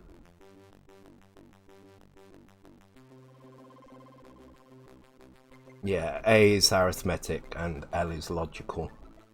What's that in the map? Yeah, game map, there we go. Yes, export that. Export the character set. So, game charts, there we go. Let's rebuild, see what we get. And then once we've got this working, we'll find the right place to put it. So the place we put it is actually is using some very tight timings, which is why we're getting weird collision problems, because as we scroll the map up, something is being done out of time, and it's causing us a problem. So let's skip to this level. Okay, so I'm not seeing the jank down here anymore. I do need to change this to B0 though, because now we're actually scrolling a different area now.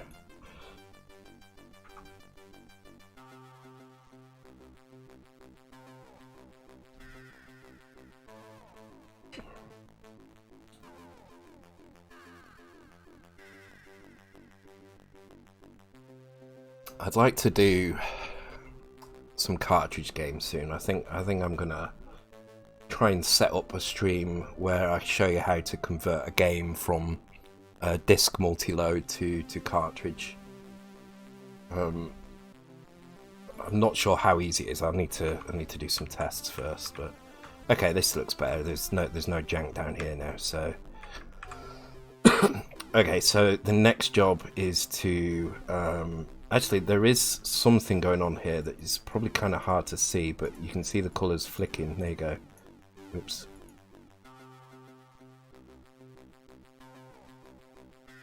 Because they're multicolour as they move,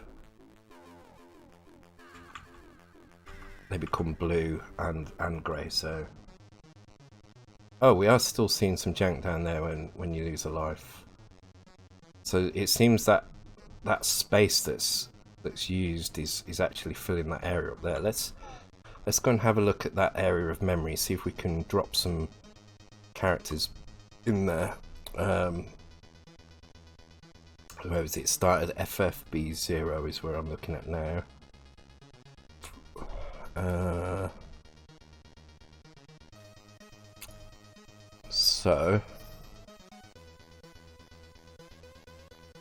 So this is B0, A0, 9080. So FF80. Let's go and fill that area with data and see what happens.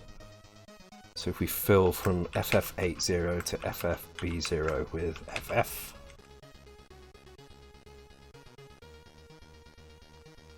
it does fill all of this area up, it looks like. So that's weird how it fills all the area up with those characters. Let's try filling 80 FFB0 with what would be a multicolor. So CC would be a multicolor. Oh, actually, let's do FF. Fill FF88 to FFB0 with. We need the opposite of that, which would be. Is CC? No, CC is not going to be multicolor. It's going to be stripes, isn't it? But let's just do different patterns and then. I don't know why I'm doing it in this weird order, but that'll do. Right.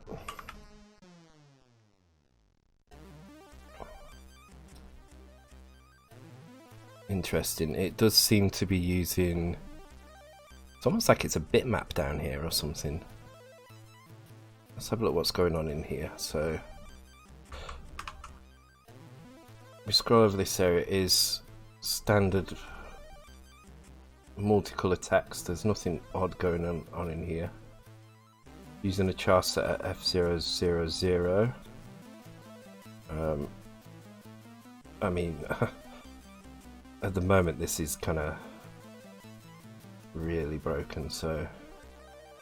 But maybe that jank will disappear if we fix the raster, because there is something kind of broken here as well. I do find it annoying that is being filled in with that character. I don't know why it's being filled in with that character. It's only being filled in when that sprite gets removed as well, which is weird. And it seems to be like half a character, half of one character, then it changes. There don't seem to be full characters here, which is really weird.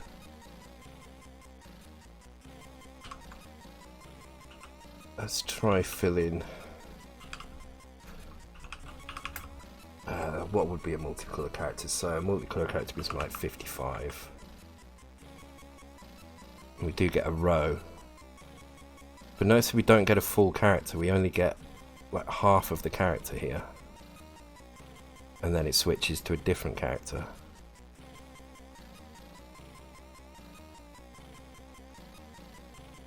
So maybe that's not the character we should be using. Maybe we should be finding another one like this one here.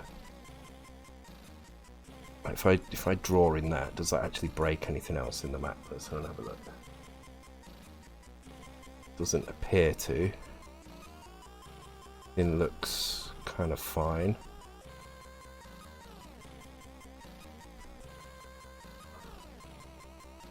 Yeah, we're just scrolling one character definition. So we're scrolling this character definition here, but I'm now going to move this to this one here.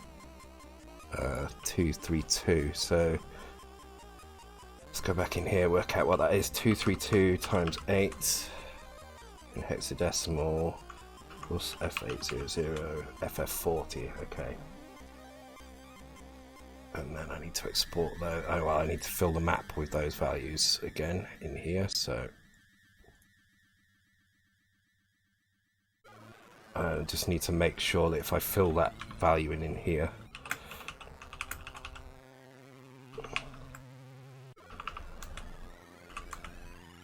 Okay, I'm not seeing that anywhere, so okay, that seems like the right thing to change. So like so, let's export that from here. So export the map again. Okay, map. File, export, character set, Charles, there we go.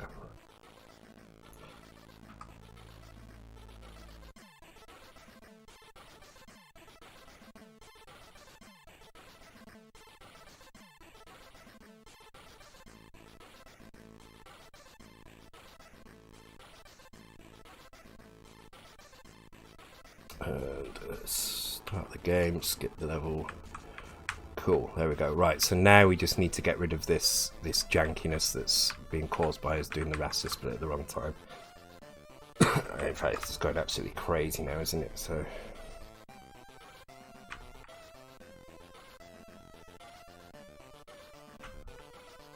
which I think is just to do with that raster split, yeah. I think these are being split by a raster split. Actually, I've noticed I've not filled this area in here, but I'll worry about filling that in a minute. But the problem is we're doing our change here. This could be part of the map copy routine, so we might actually be breaking into the time that's used for that. So what I want to do is move it down to a location down here. So what I'm going to do is if you have the game running like in here and get rid of all the breakpoints. We start the game again. It doesn't matter that it's all broken in here. This is fine. So what I want to do is figure out where this routine is happening. So I just get it moving and then pause it. As I move down the screen, if I put follow on in here, as I move down the screen, you can see where the code actually is. Over here you can see what it was doing at that point, and there's definitely a few different areas going on here. So like when I get down to this bottom area, we jump to a completely different area of code. So I'm going to look around this location for a nice spot to put our code jump in and see what happens. I'm going to go with,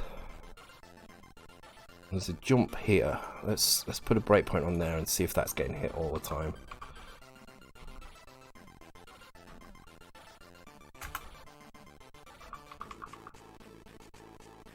I mean, it's definitely being hit all the time. So that's at 1E67. So what we need to do is just go and change our code here to 1E67. We keep the same piece of code there, but now we need to change the instruction that happens at the end, which is jump 1E09. So actually we can change that to a jump, and then we can just put a jump at the end here. And that should do the same thing now, but now we've moved the we've moved the kind of the shift to somewhere else. Yeah, animation for the what? I did think that actually it would be good to put that in, and there's definitely scope to do that. If we can get this working without any kind of bugs, then okay, now it seems to be happening too quickly.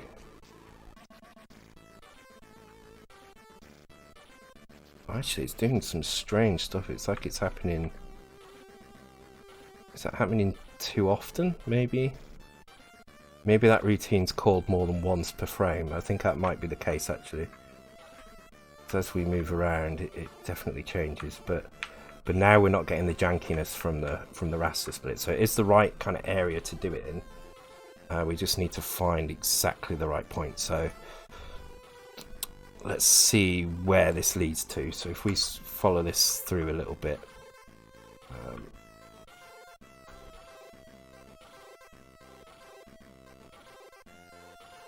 let's see where it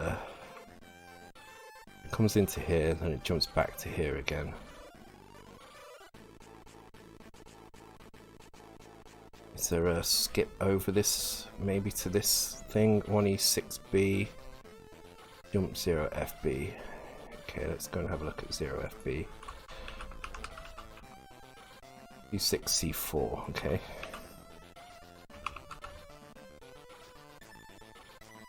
Yeah, it does look like it's happening multiple times. What is a raster split? So a raster split is, you can see it here in the game. So I mean, this isn't working very well, but basically as the scene is drawn, it's drawn one line at a time. They're called raster lines. It's because the computer rasterizes a single line. Rasterizing is to kind of draw in strips, basically. You can think of it. And so you can think of it like the TV scan lines going down the screen one line at a time.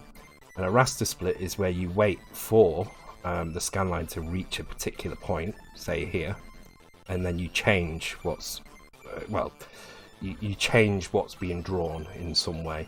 And so a raster split is being used here to switch between these two screens, two char sets actually, which you can see here, this char set value. So there's a raster split round about here, which is switching the char set over to a different char set, so they can draw the HUD in a different format. And they're used for all sorts. They're used for doing color effects to add kind of nice patterns to things. You've probably seen demos with kind of fancy colors moving up and down through text. They're used for creating kind of head-up displays like this, so you can have one area scrolling and one area not scrolling. You can switch the character sets. They're used for a lot. They're used for sprite multiplexing as well, so you can see we've got two sprites here.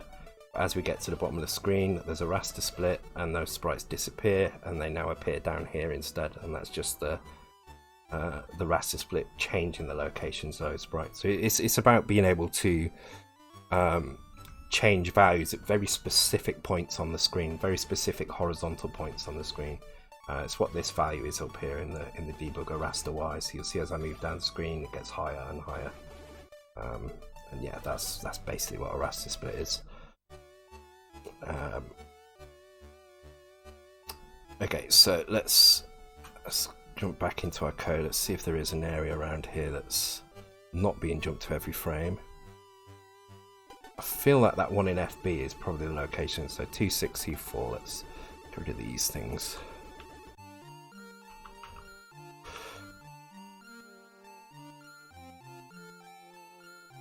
So I put a breakpoint in there and run till it hits that point. I can see now that it's where the raster is at that point, so it's at DC. So I'm going to run until it hits it again. DC, DC. It's only ever doing it at DC, so this looks like it's the right place to do it.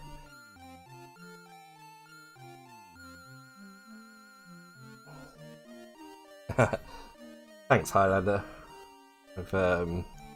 I've explained it a few times, so I've kind of got an advantage that I have explained this to people before. I do definitely recommend, if you're interested in this sort of thing, getting the C64 Debugger, loading some games into it, and just seeing what happens, because you will learn a hell of a lot from just messing around with the debugger. And you can see exactly what's going on with the raster when you move things up and down the screen. Okay, so that's at 26C4. So this now needs to be 26C4. And this needs to be a jump to subroutine again. Okay, right, let's try that out. Let's close everything down. Yep.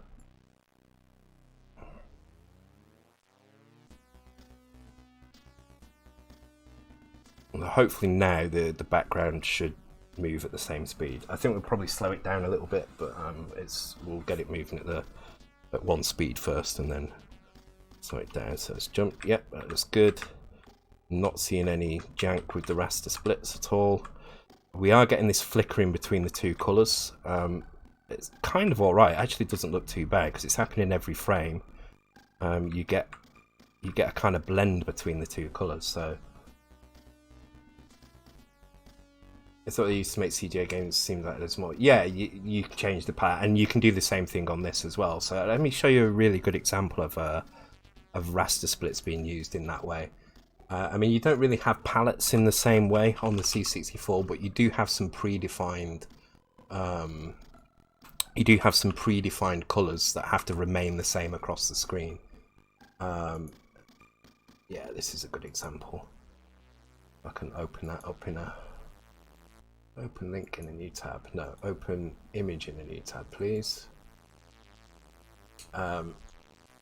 So this is a game called Creatures, which you probably know, and you can see the raster splits in here. So the colours of these rocks change across this line. So you can see there's a line here, and there's a line here as well.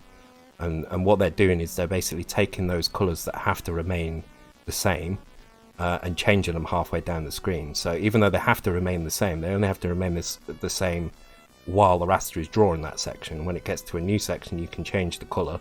And if you do it at the same point on every frame, you get these nice neat splits, and it looks like you've got kind of lots of multicoloured kind of levels. So it's a sneaky way of kind of adding more colour in that case.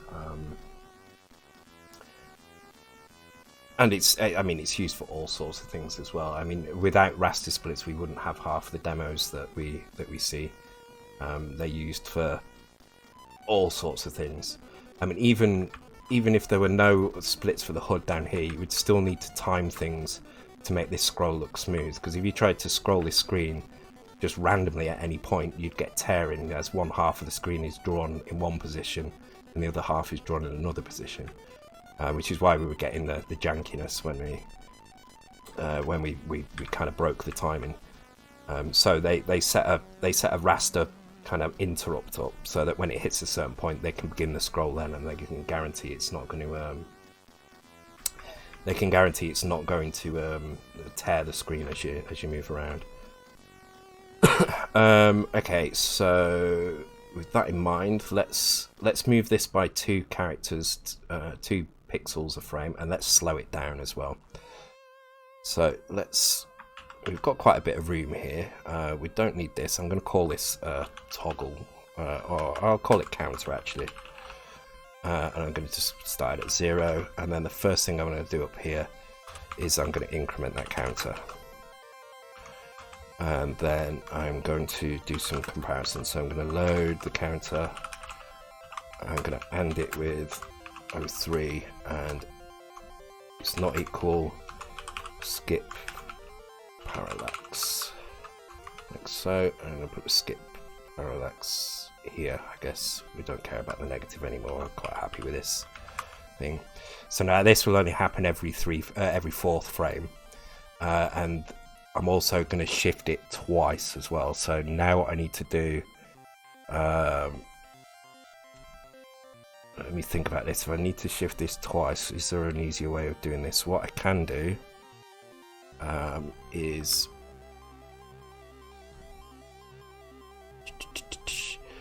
just trying to think of a neat way of shifting things twice. If I roll,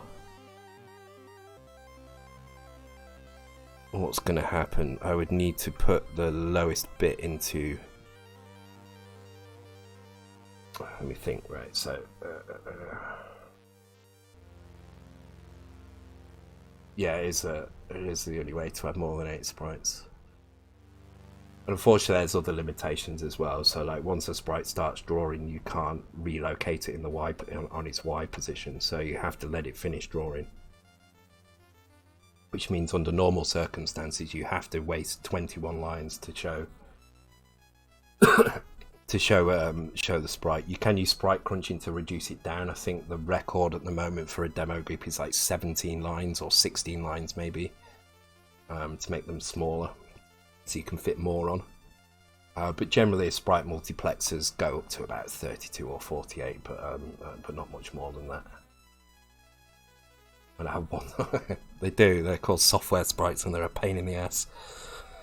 Okay, so given a value, we need to shift it twice. So I'm going to actually open up Easy6502 for this, because it's a really good kind of place to test out these things. You've probably seen me use this before. It's actually a tutorial for using assembly, but I like to use it as a sandbox for just testing out kind of 6502 stuff. Because you can take this initial kind of program window, wherever it is. Let's go back to it. You can take this initial program window and you can do stuff in it, and then see what the results are. Okay, so if we've got a value such as 03, we want to shift this to the left, to the right twice. So the end result would be C0. So if we were just to roll this to the right twice, we wouldn't get C0. We get 80, but we do have a carry flag set here. And the problem is that first bit actually ends up, whatever the carry flag is set to here, actually ends up as the first bit. So if I set the carry bit and then run it, I will get C0. So what we could do, we could do a bit.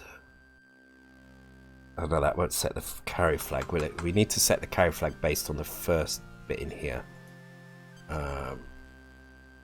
So actually, if we push that to accumulate onto the stack, shift it, pull the accumulate, and then roll it, that should do it, I think. Yeah, there we go. So let's test that out with a bigger value like F0. So we should get 3C from this, I believe.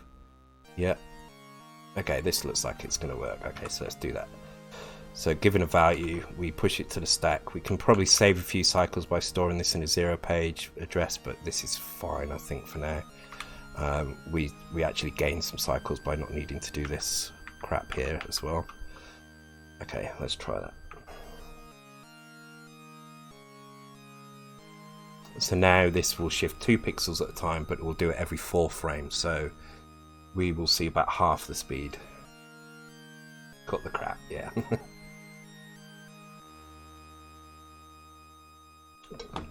So let's start the game, let's skip to the next level. Okay, we've not seen anything up here now. So that hasn't worked. Let's just look at that. I'm not sure why that hasn't worked, that should be fine. I don't need the clear anymore though.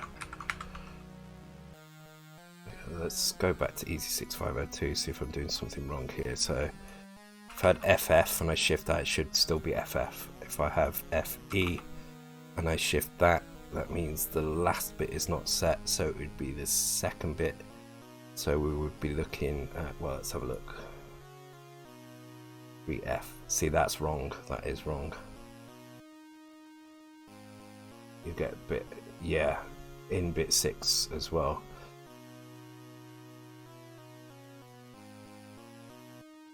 Ah, yep, you're right. Try 01. What do you mean 01?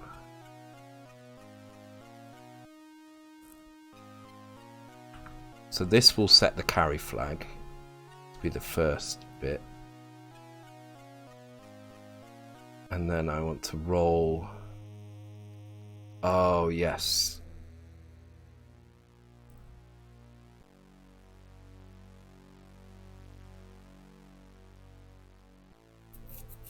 Try 01. Can you explain what you mean there, Carl? I'm not sure. I'm not sure what you mean, Chase. So, yeah, FE's definitely showing the problem. So FE should be. Oh god, what should that be? It should be BF. It should be. We're not getting that. If we do just raw twice, we don't as well.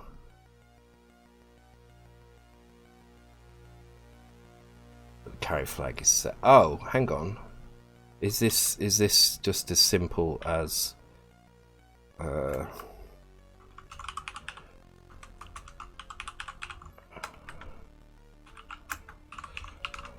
is it as simple as that? Am I just being stupid? No, because that's wrong as well, isn't it? Yeah.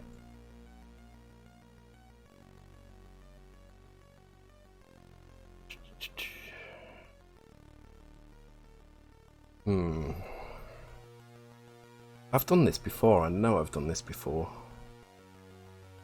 I'm just trying to remember how the hell I did it before. So that should be FF still, and it's not.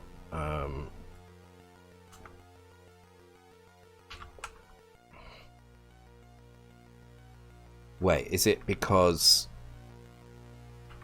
Right, I need to...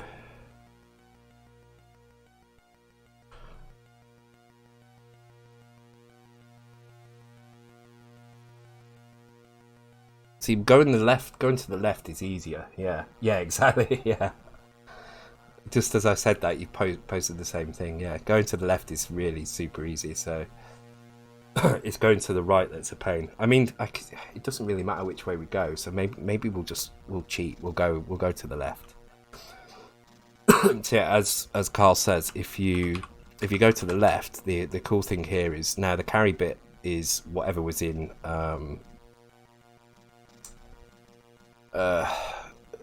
the carry bit is whatever was in bit 7, and now if you want to wait, no, you have to do this first. Okay, so by comparing with 80, if bit 7 is set, then the carry flag will be set, and now you can roll it. And then if you do that again, you get the same effect. So so this is going the other way. So if I do FE, we should get what should this be? This should be FD.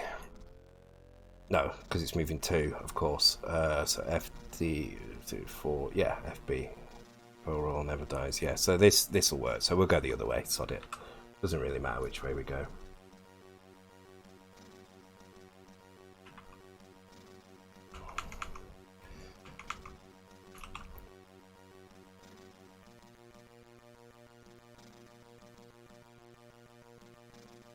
Oh, I pressed F7 instead of F8. There we go. So I'm going to do this till about 1 AM British time, and then I'm going to have to call it a night. I don't think I've got any crazy meetings to... Oh no, I have got one meeting, but it's just fine. I'll be all right.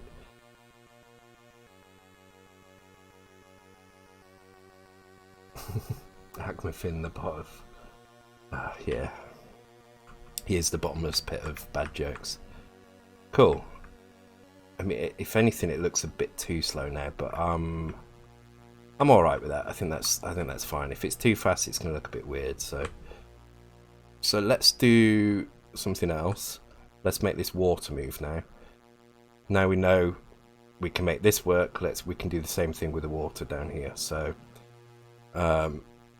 it's just a matter of doing this again. But we'll do it at different speeds. So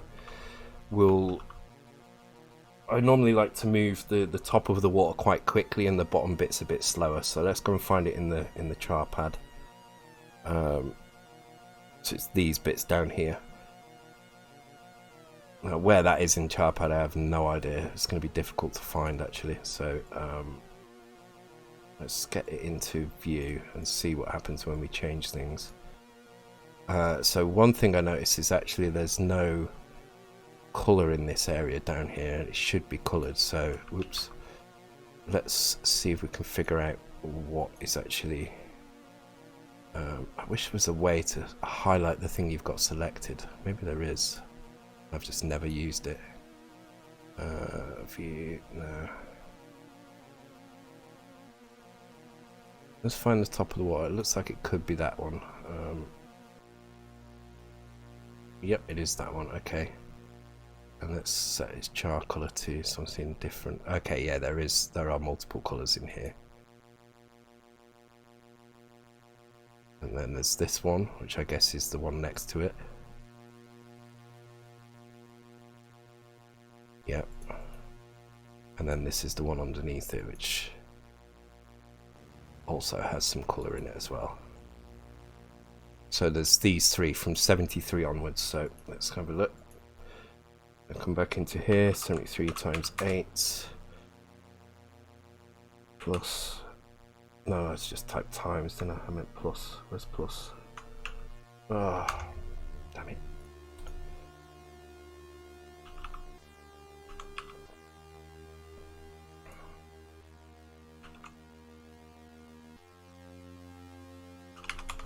FA48, okay.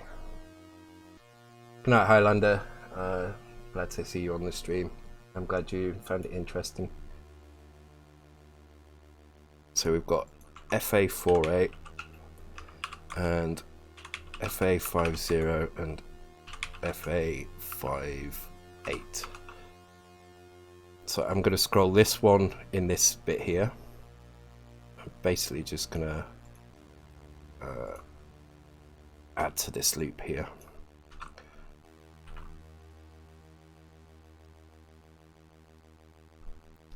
And that's going to be this bottom one here. And then I'm going to copy this whole thing really inefficiently. I really don't care. And I'm going to change this to FA50 and FA58 here. And this time we'll set the counter to 0, 1. Okay, so it should update pretty quickly. Close that one.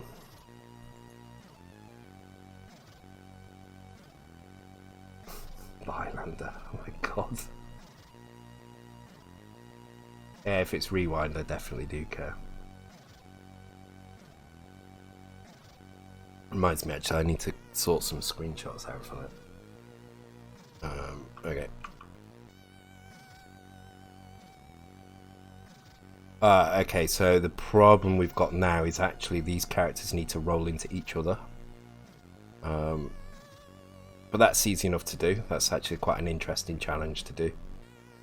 So you can see like there's a ripple going through that, which is making it look kind of a bit bad. And that's because these two need to actually roll into each other. So what we need to do is we need to shift this one. So we need to roll it.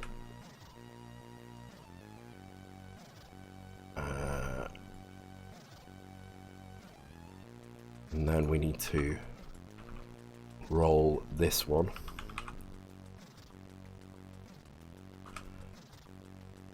And now we need to set the bottom byte on this. So if carries clear, we go to here. Otherwise we order one like that. And then store that in here.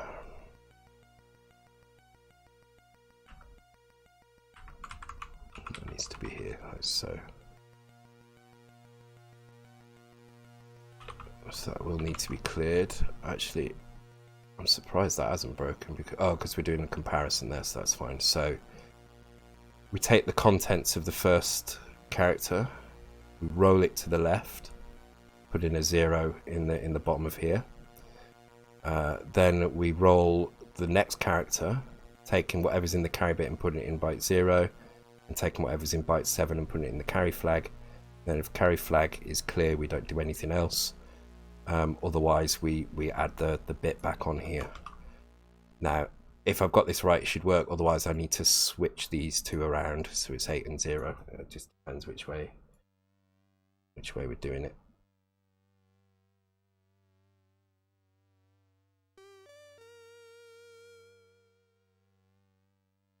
I've got 2 of these open. No, I haven't. I've only got 1. Fair enough.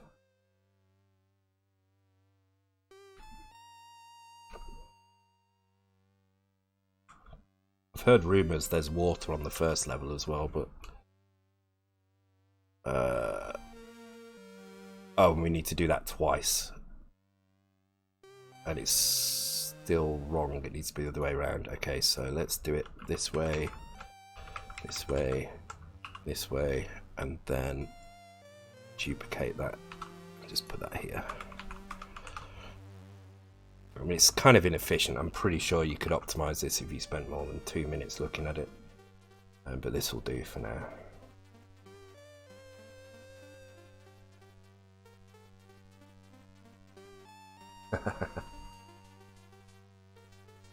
Supposed to go to bed. Yeah, I mean, I'm supposed to go to bed as well, but I'm enjoying this a lot. I think before we go as well, we're going to write a logo, something in there anyway. And probably I'm going to put our names in the high score table. Why not? You can find out where they are in memory quite easily, I think.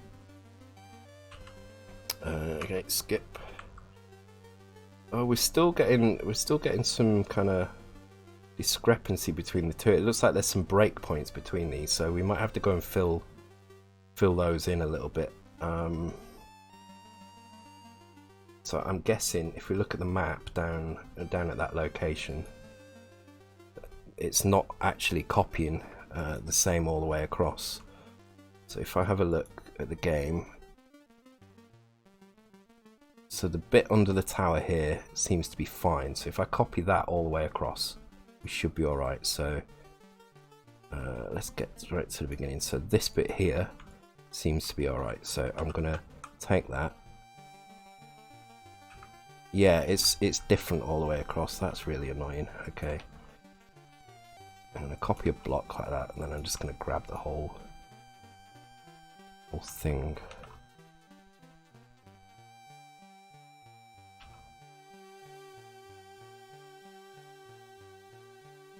I mean, I guess they've done it to make it look more varied, but if we're doing this scrolling, we don't really need to do that, I guess. Where is it beginning? Not quite. Not quite. There we go. Oh, I just need to copy that now. Because for some reason it has this weird edge piece here.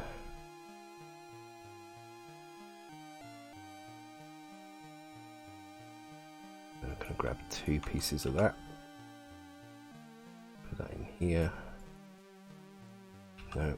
Oh, this is weird because this has got extra strange pieces in here. And put that strange piece in here. There we go. Any more water? Yep, there's water here. So let's grab a few more. 2, 3, 4 will do.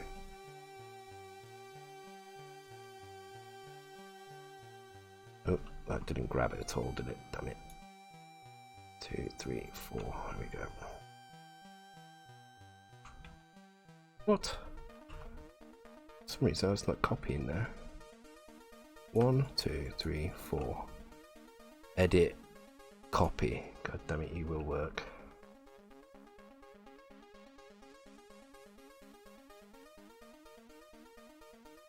For effect.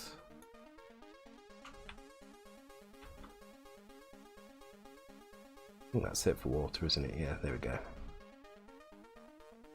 And let's fill the background with the rest of that character as well, wherever the hell it's gone now. I've lost it, there it is. While we're here, might as well finish this bit off. All of this. Yes, and it's here as well.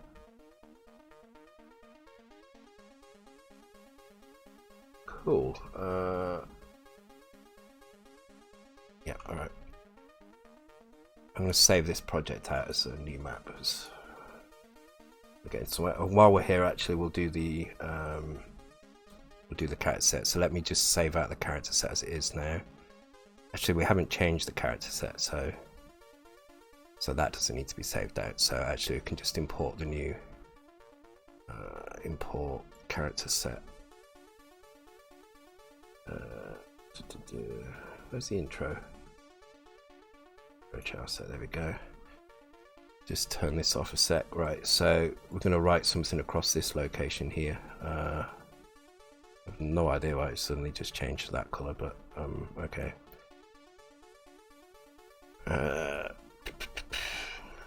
What should we write? Let's write enhanced. Oh, it's fill. Oh, I'm on fill. That's why. There we go. Oh god, this is tedious. And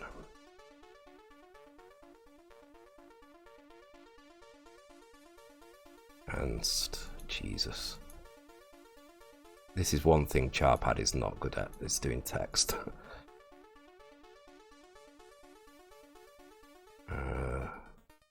Don't know what they're using as blank space. I'm guessing it's 32, wherever that is. 32, no they're not. That doesn't really matter, does it? It's all blank here. I've actually done that wrong, and it's got a dot in the middle, so that's no good. It's better.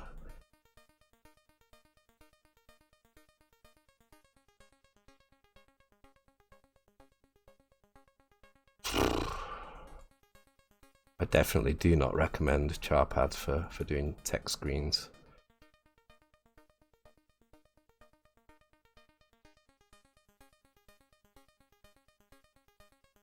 Oh no, there we go.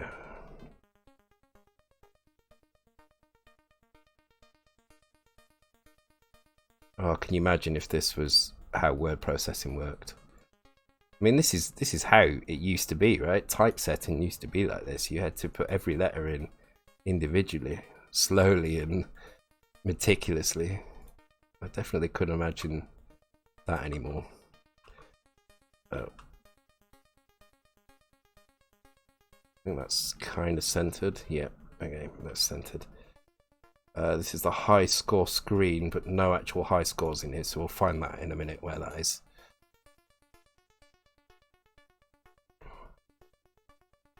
So spot game map, there we go. Yeah, yeah. I mean, can you imagine how painful that was doing books back in the day when you had to put every letter individually? Because you had to deal with kerning as well. You had to deal with all that kind of crazy stuff. So yeah, so this is actually the map memory, Wishcraft. So this is basically the entire game map is stored in memory like this. So if I import the actual character set, the proper character set from the game, this one, you can see it's kind of set out with all the levels in memory all in one go, and all it does is change some colours. So those colours I talked about, the predefined colours, it's these multicolour 1 and 2. So if you look at level 1, which is this one here, it has a multicolour 1 of grey and a multicolour 2 of brown, and then you get the first level. It looks like this. And different levels have different things, and you can see that in the debugger. So this is the debugger I was showing you before, and you can see that in memory there. So as soon as you see something like that in memory that looks like level layouts, then you know, okay, I'm going to investigate this in a little bit more detail. You save that block of memory out. Was it a bad idea to do it like they did it? Then it wasn't efficient. No, it wasn't efficient at all. I mean, if they'd used a combination of compression, which I guess in 1986 or whenever this game was out wasn't very common in games, I mean, it wouldn't have taken a lot of effort to try and figure out a way of doing it. But if they'd used compression and tile maps, they could have had one map at a time unpacked into memory. So you imagine this is the biggest level here. This is the most amount of room that the map would take up, and then this could all be used for packing levels into a tighter space using tile maps. Tile maps would have reduced this by 4. So you imagine dividing this by 4. You're only using half of this, and then if you compress that, you probably get that down to half again, which means you could probably fit 4 times as many levels in. I mean, obviously you need enemy data as well. Enemies have to be stored somewhere, the data for that, and it's probably this stuff down here that's being used. But you know, with 4 times the space for maps, you could have quite easily used some of that space for enemy data as well. I think they were probably under time constraints, and I think maybe if other platforms didn't have all the levels, I'm not sure what the other platforms had, but maybe if they didn't have all the levels as well, that's why they went and did it like that. Okay, let's give that a quick try. I forgot what I just did now.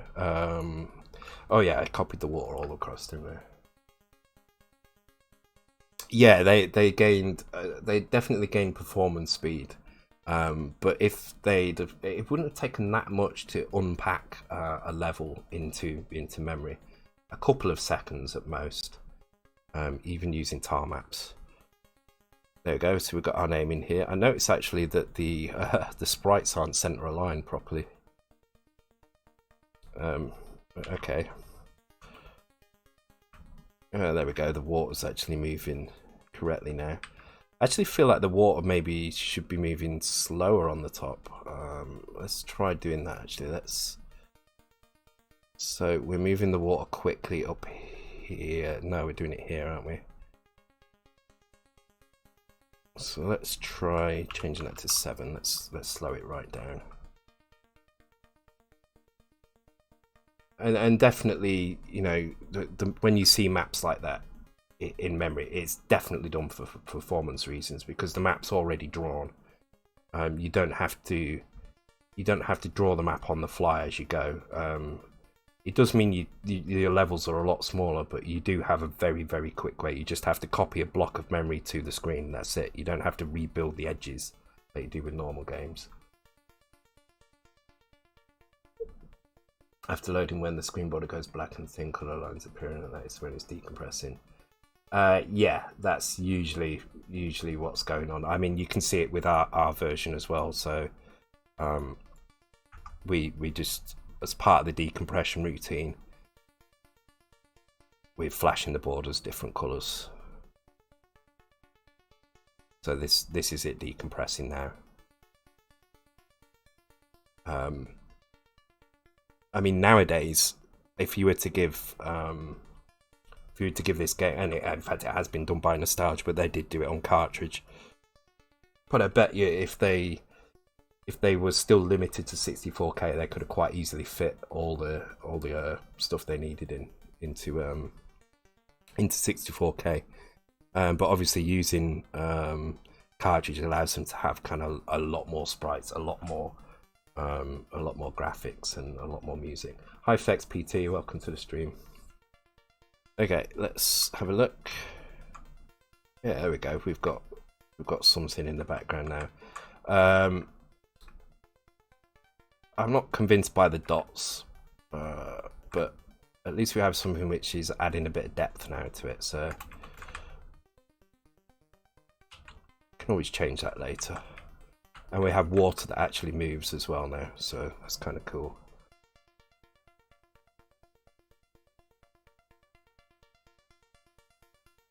Yeah, so I think the effect you're probably thinking of is something along these lines. Let me just do something. Hang on, let me find out what the command is for it. It is custom slow effect assembler fragment. Okay, so if I did...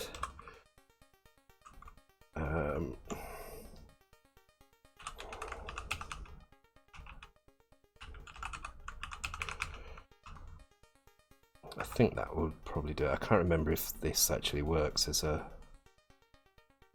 we'll see when it loads.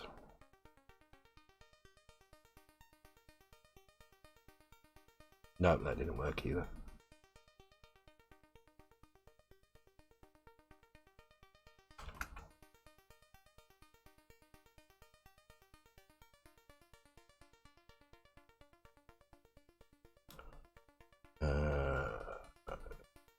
I can't remember how to do it as a... I think maybe you do it like this. I think that's it.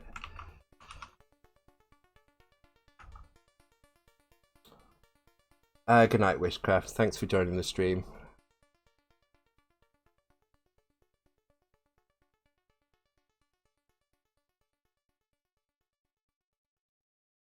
You probably mean an effect kind of like that, but maybe with different colours, so...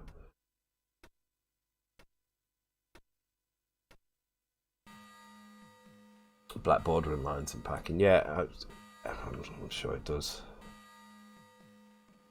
There's lots of different effects as well built into this. I mean, you can write what you want, but there are some built-in ones as well, so just changing them to different things.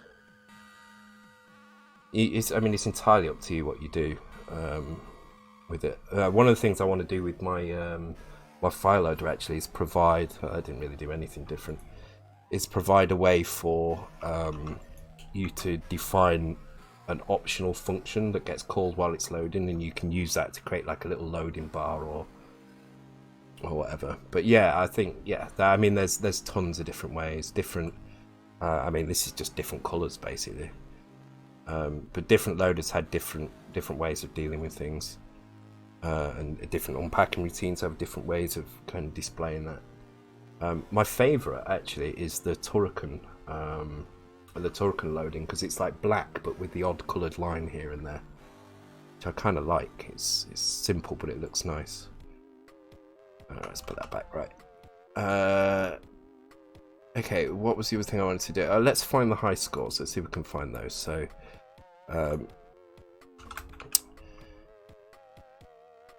let's continue the game. Let's turn the breakpoints on. In fact, no, I'm going to go for a quick cigarette and then we'll do another 20 minutes. I'll try and get the high score table changed. We'll put our name, we'll put some names in there. Yeah, and then I'll call it a night after that. So, right, I'll be back in 5 minutes, guys. 3 or 4 minutes. Right, I'm back. So, I'm going to change this character in the background as well. I don't like the dots. I think it should be something else. And then we'll do the high score. So, let's just quickly have a look at what we've got. So this level is like a grey colour on top and blue here.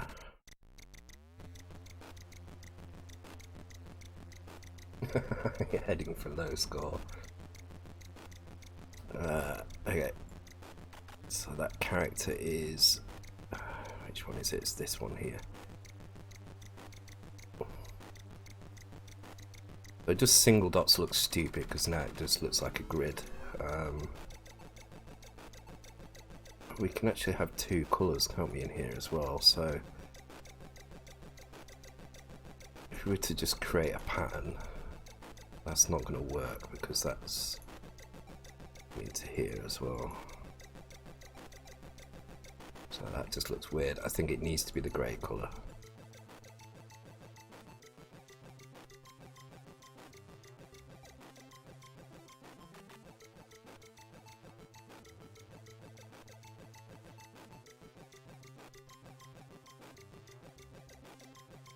I don't actually know what I'm doing here. I'm just kind of going to create something. Thing is, too much and it looks kind of too busy. So it kind of does need to be quite simple.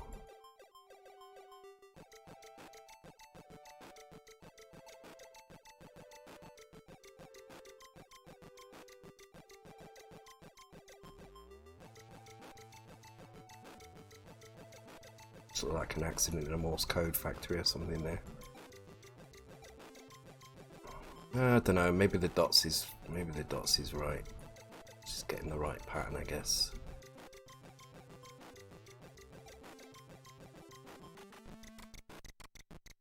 Let's space them out fairly neatly so that they cover.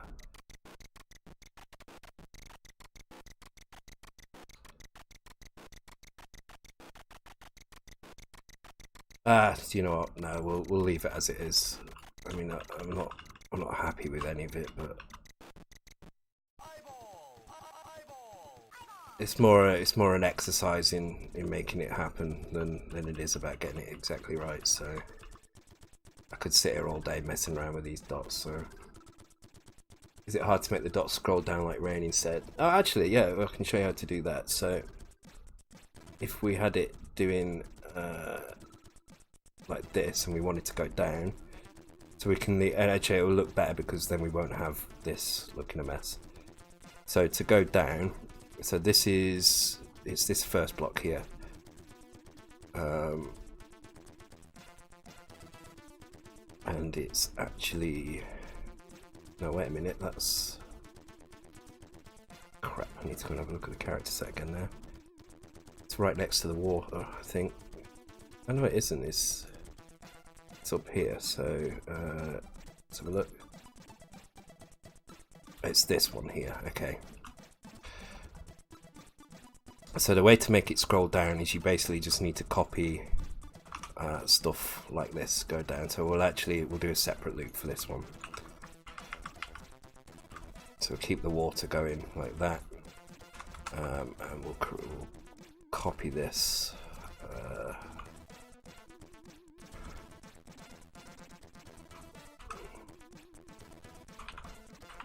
So have another loop.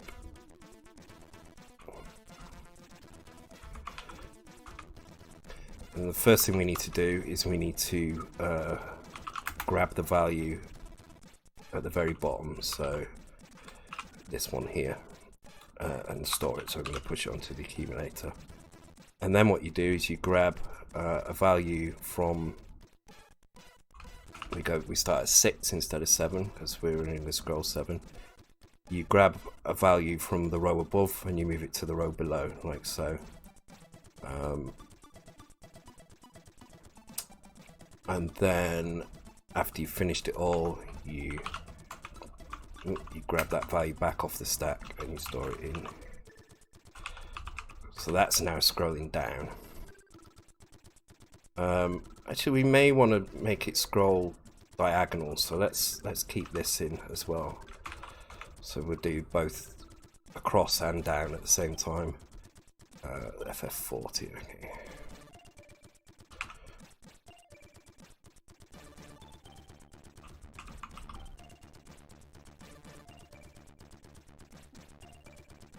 Let's get this one.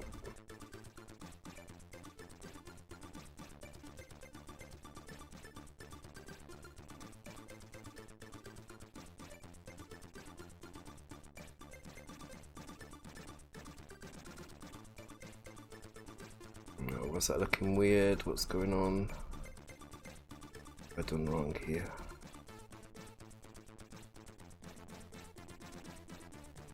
Let me slow it down a second, see what the hell's going on.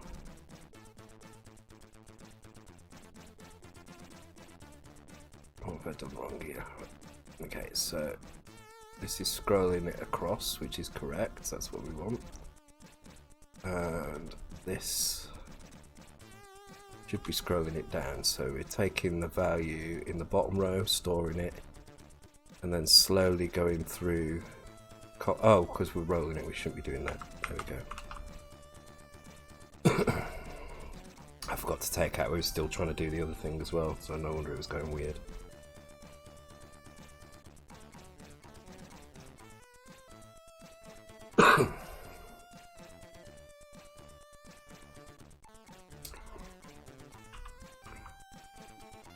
There we go, it's going down. Now you could add a sine wave into that to make it kind of move down in different angles, but that's kind of alright, that'll do, I think. Alright, let's have a look for stuff in the high score table. So let's take all the breakpoints out in here. Start the game, just get dying as well.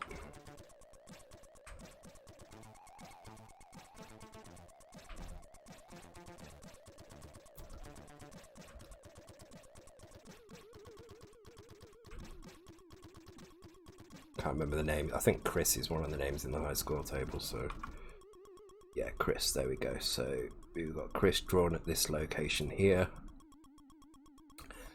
And those characters are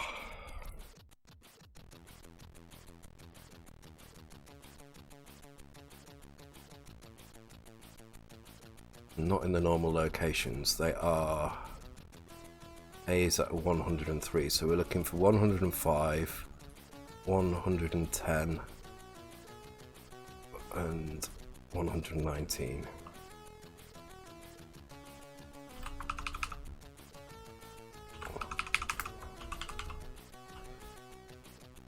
To there, so 105 is, oh God, I think in my head now.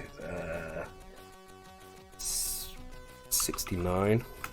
110 in that case is 6E, and 119 would be 77. Okay, so there's a few locations, so let's go and have a look. Actually, we need to do it in here, don't we?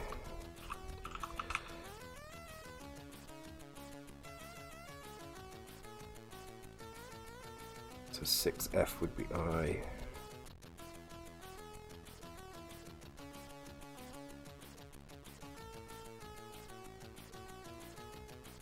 $111, 6F, does that sound right? 15 on top of 96 is 111. Yep, so this is our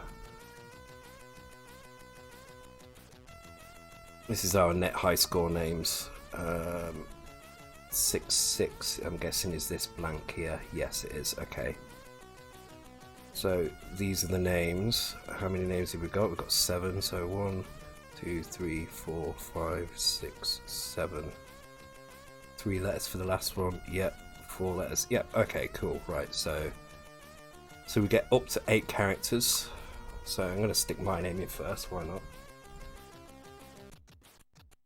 So 120. So that is 7, 8. Actually, we can do this. OD30. Okay, let's do this in here instead.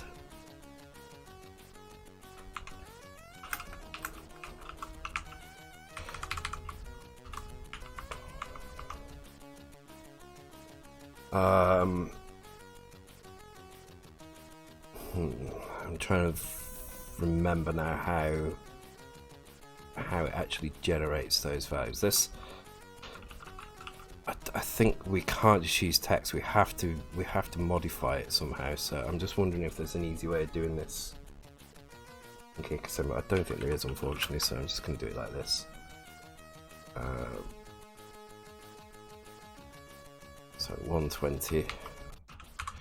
Hang on, where's the start? If we work out where the first letter is. So 102 is the blank. So okay, so we go from that. So H is 8, so that's 110. Let's make sure that's right. Yes, okay. So then 103.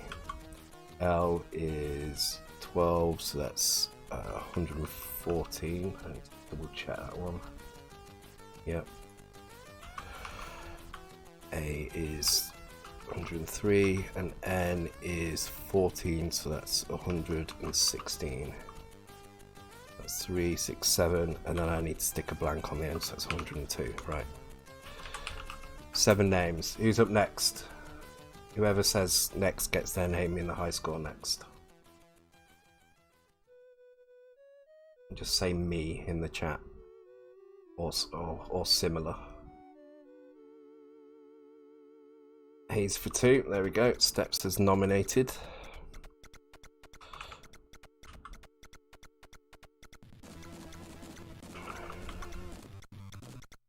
Y is 126. 107 is E.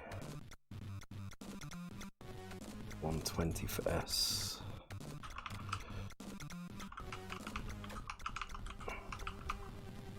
And 4i is up next.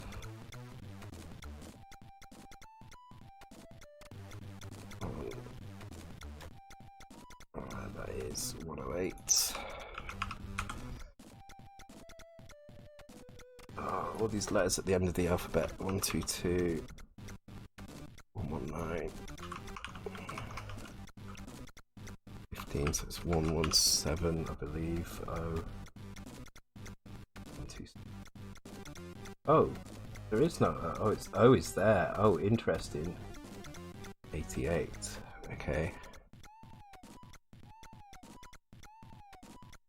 Oh, this is. I need to check some stuff here. I should actually do this one character at a time. So F-U-R-R-O-I. So they're using 0 for.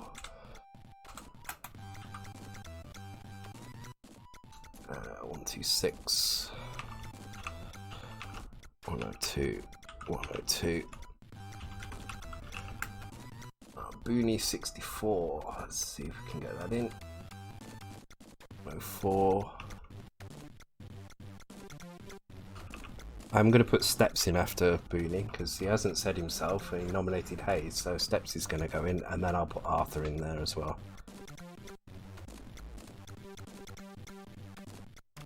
So Booney. Yeah, we're going to have to double check this because they're using the numbers to save space. Makes sense, I guess. 4i, so that's 126. Alright, 126, yeah. So Booney Ah, I think we can get the 6 and the 4 in as well. 94.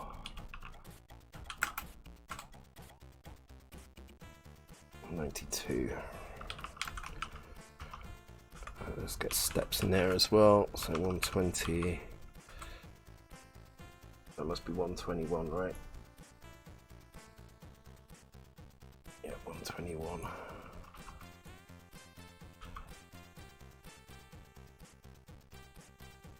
Yeah, 107.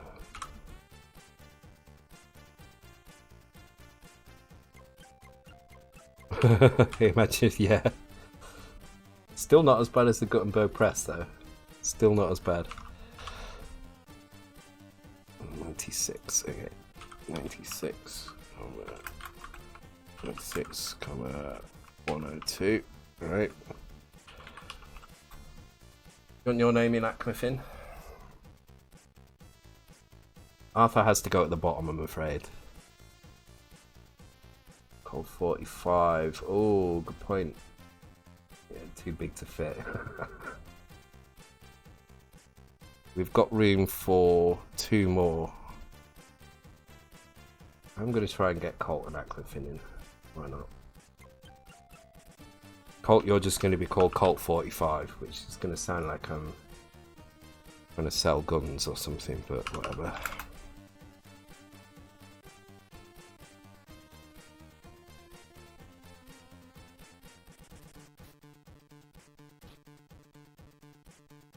It's all kicking off outside. I don't know what's going on out there, but there's a lot of shouting going on. Ah, Camden.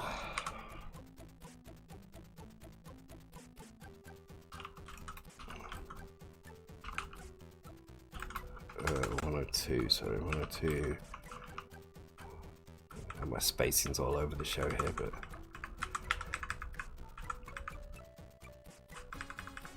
there we go.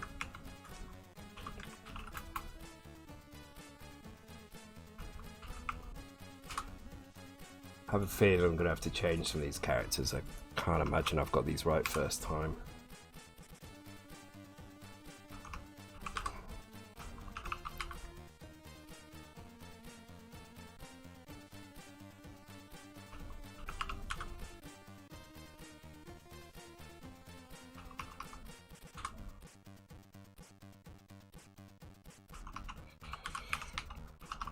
Okay, hopefully that is the high score table. I'm sure we'll find out if it's not.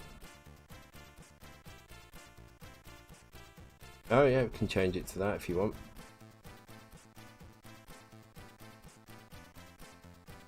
Yeah, 45 RPM versus Colt 45 is a big difference. One's to do with vinyl, the other's to do with guns, so yeah, big difference.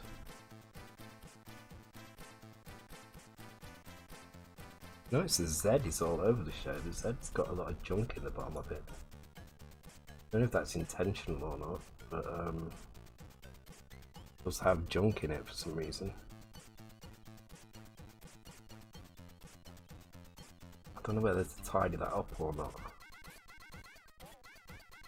I think it's kind of supposed to be a bit like that. I don't see any other Z's anywhere though, that's the thing. Yeah, let's change Colt to the first time I ever got a high score, yeah. Okay, so that's CLT 45, and then if I do 119, 117, 115.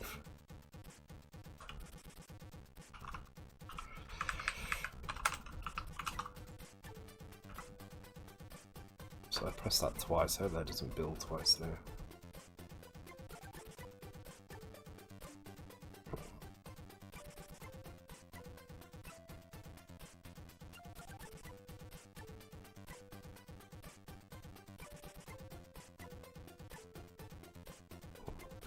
I put enhanced by Shan, it's hardly enhanced really, but cool. Yeah, if you look at the L's got a weird pattern on it as well, so I think it's intentional that Z is that kind of shaky. I don't know why though, it looks broken to me, but yeah, cool. Alright, Cool. On that note, I think I'm going to call it a night. I can't think of anything off the bat that would be quick to do in 5 minutes. Yeah, I noticed that if you look, right, it's centered to the other text, but because it's right up against the Ghosts and Goblins, it looks weird.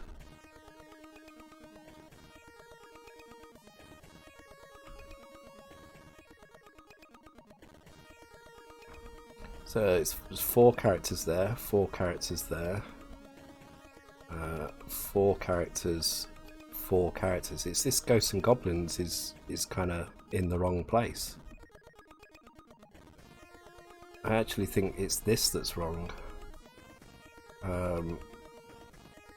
But if I line all the buys up, I guess that's right. So let's move it back by 1. Yeah, you're right.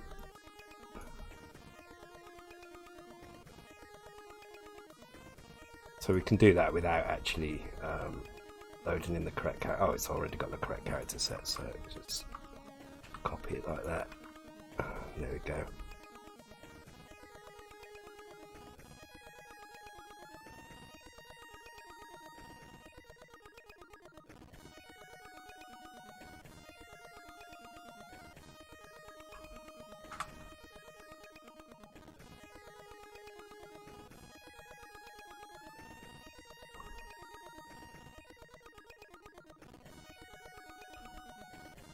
Yeah, the fact that there's all this space as well, just, I mean, many games would scream to have this amount of blank space in places that you could mess around with. Yeah, that actually looks better, doesn't it? It's weird because it's not lined up with the top, but I guess it's not meant to be lined up with the top. That Z in Stepz is annoying me as well.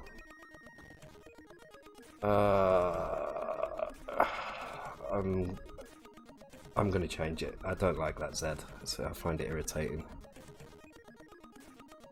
So let's have a look. How would we change this? Let's find another example of a bottom line. It's like a weird...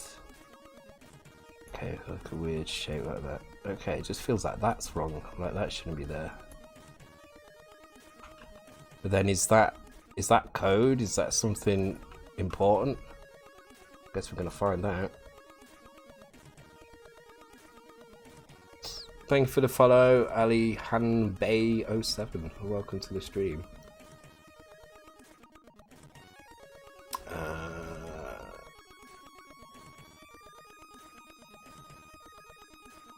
Okay, so this is... Oh, what am I doing? I'm going the wrong way here. So this is a different font, so I'm going to call this intro chars. And this needs to be loaded in... where is it? I think it's F00. Let's put it there and see what happens. If I'm wrong, we can actually look where it is.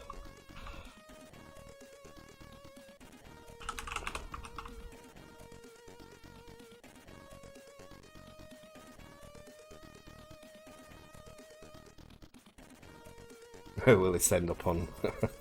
Who knows, maybe.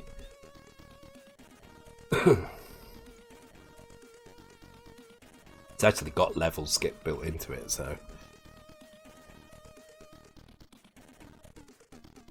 yeah, that looks much better. It was just that bottom row for some reason. Cool. Alright, on that note, I'm going to call it a night, guys. Let's see if we can find someone to raid. Let's have a look who's on. Epic Ninja Monkey's on, so let's go and raid Epic Ninja Leon Monkey. Epic Neon. I always get this wrong, so I'm trying to make sure it's correct this time. Which it is. Cool. Cool. Cheers, guys. Thanks for coming along. We will continue our game on Saturday. It's been a bit slow progress the last couple of streams on that, so I'm hoping to really make a dent on the game this weekend. Try and chat a little less and code a little more. So Yeah, thanks a lot for coming along to the stream, guys. Let's go and raid Epic Ninja Monkey now. Bye.